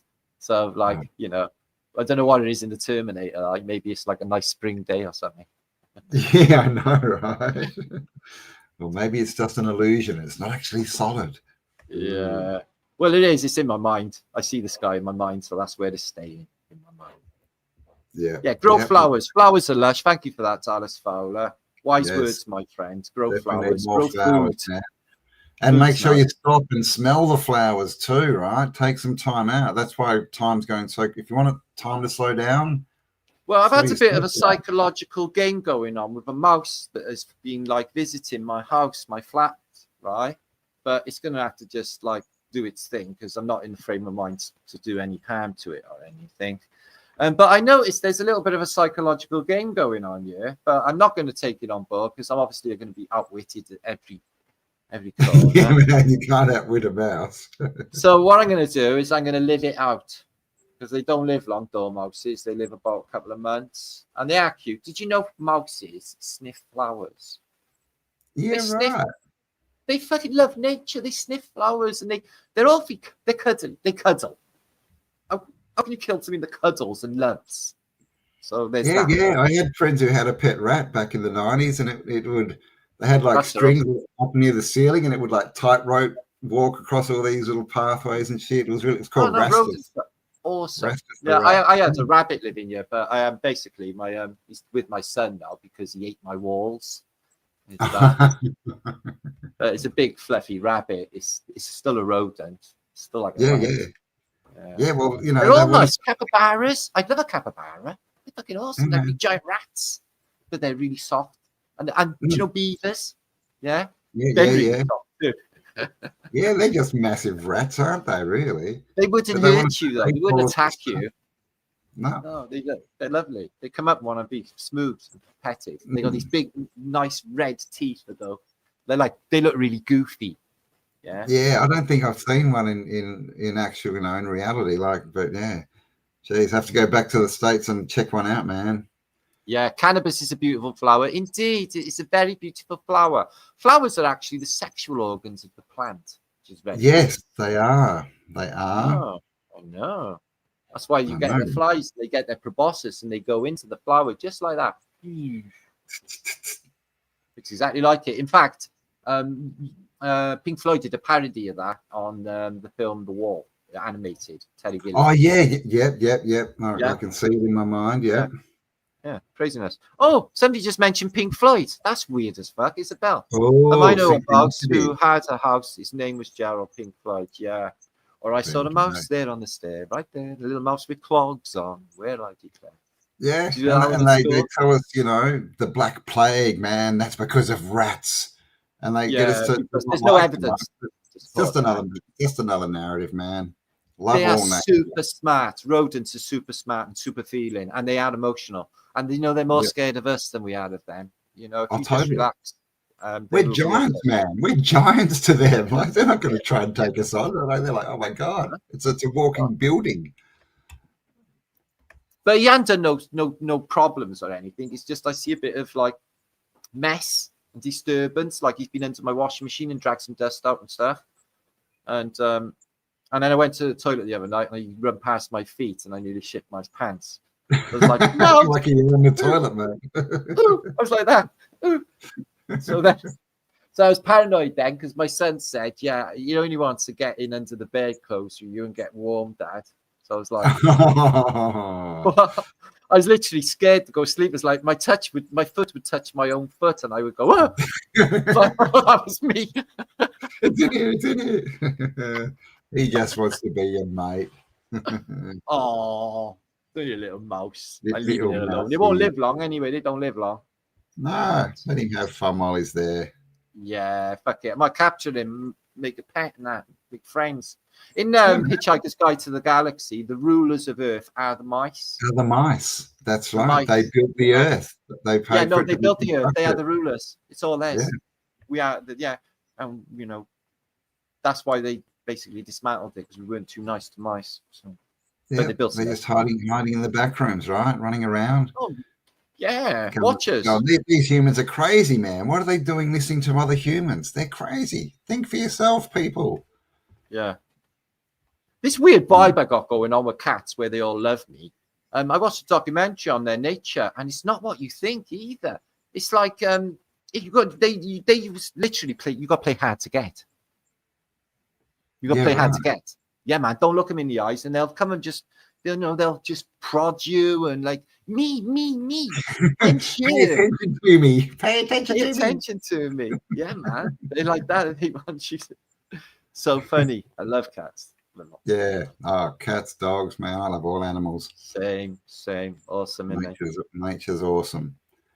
So I hope everyone. Oh, Kathy loves cats too. So I hope you all had a very epic day and a visit here today with me, myself, and Cambel. I thank you very much, Cambel, as always. It's awesome to see you, brother. Yeah, man. Thank you. I'll have to do it again sometime. Definitely. Sure. Make it a regular event, man. For the views. Yeah, man. Definitely. And here I am from my cathedral. Yes. I'm in Spain in front of nice old Tartarian buildings. Looks very beautiful. Looks very nice. We have good taste in backgrounds today, Well, thank you, sir. Anyway, I gotta go. It's getting on for 1 o'clock, man. I got neighbours and stuff. Yeah, man. Cool. Well, thank you again. Thank you to everyone in chat. Support your local truther, and we'll talk to you on the next upload, I guess. Yeah, man. See you very soon, guys. Stay epic. And, we're here. Me and Cambel are here. Matt League 7 and Campbell's details are in his channel, which is linked down below. Get down, man. See you later. There you go. Autodidactic. Be self-educated. Yeah, man. All right, guys. Thanks, man. Stay awesome.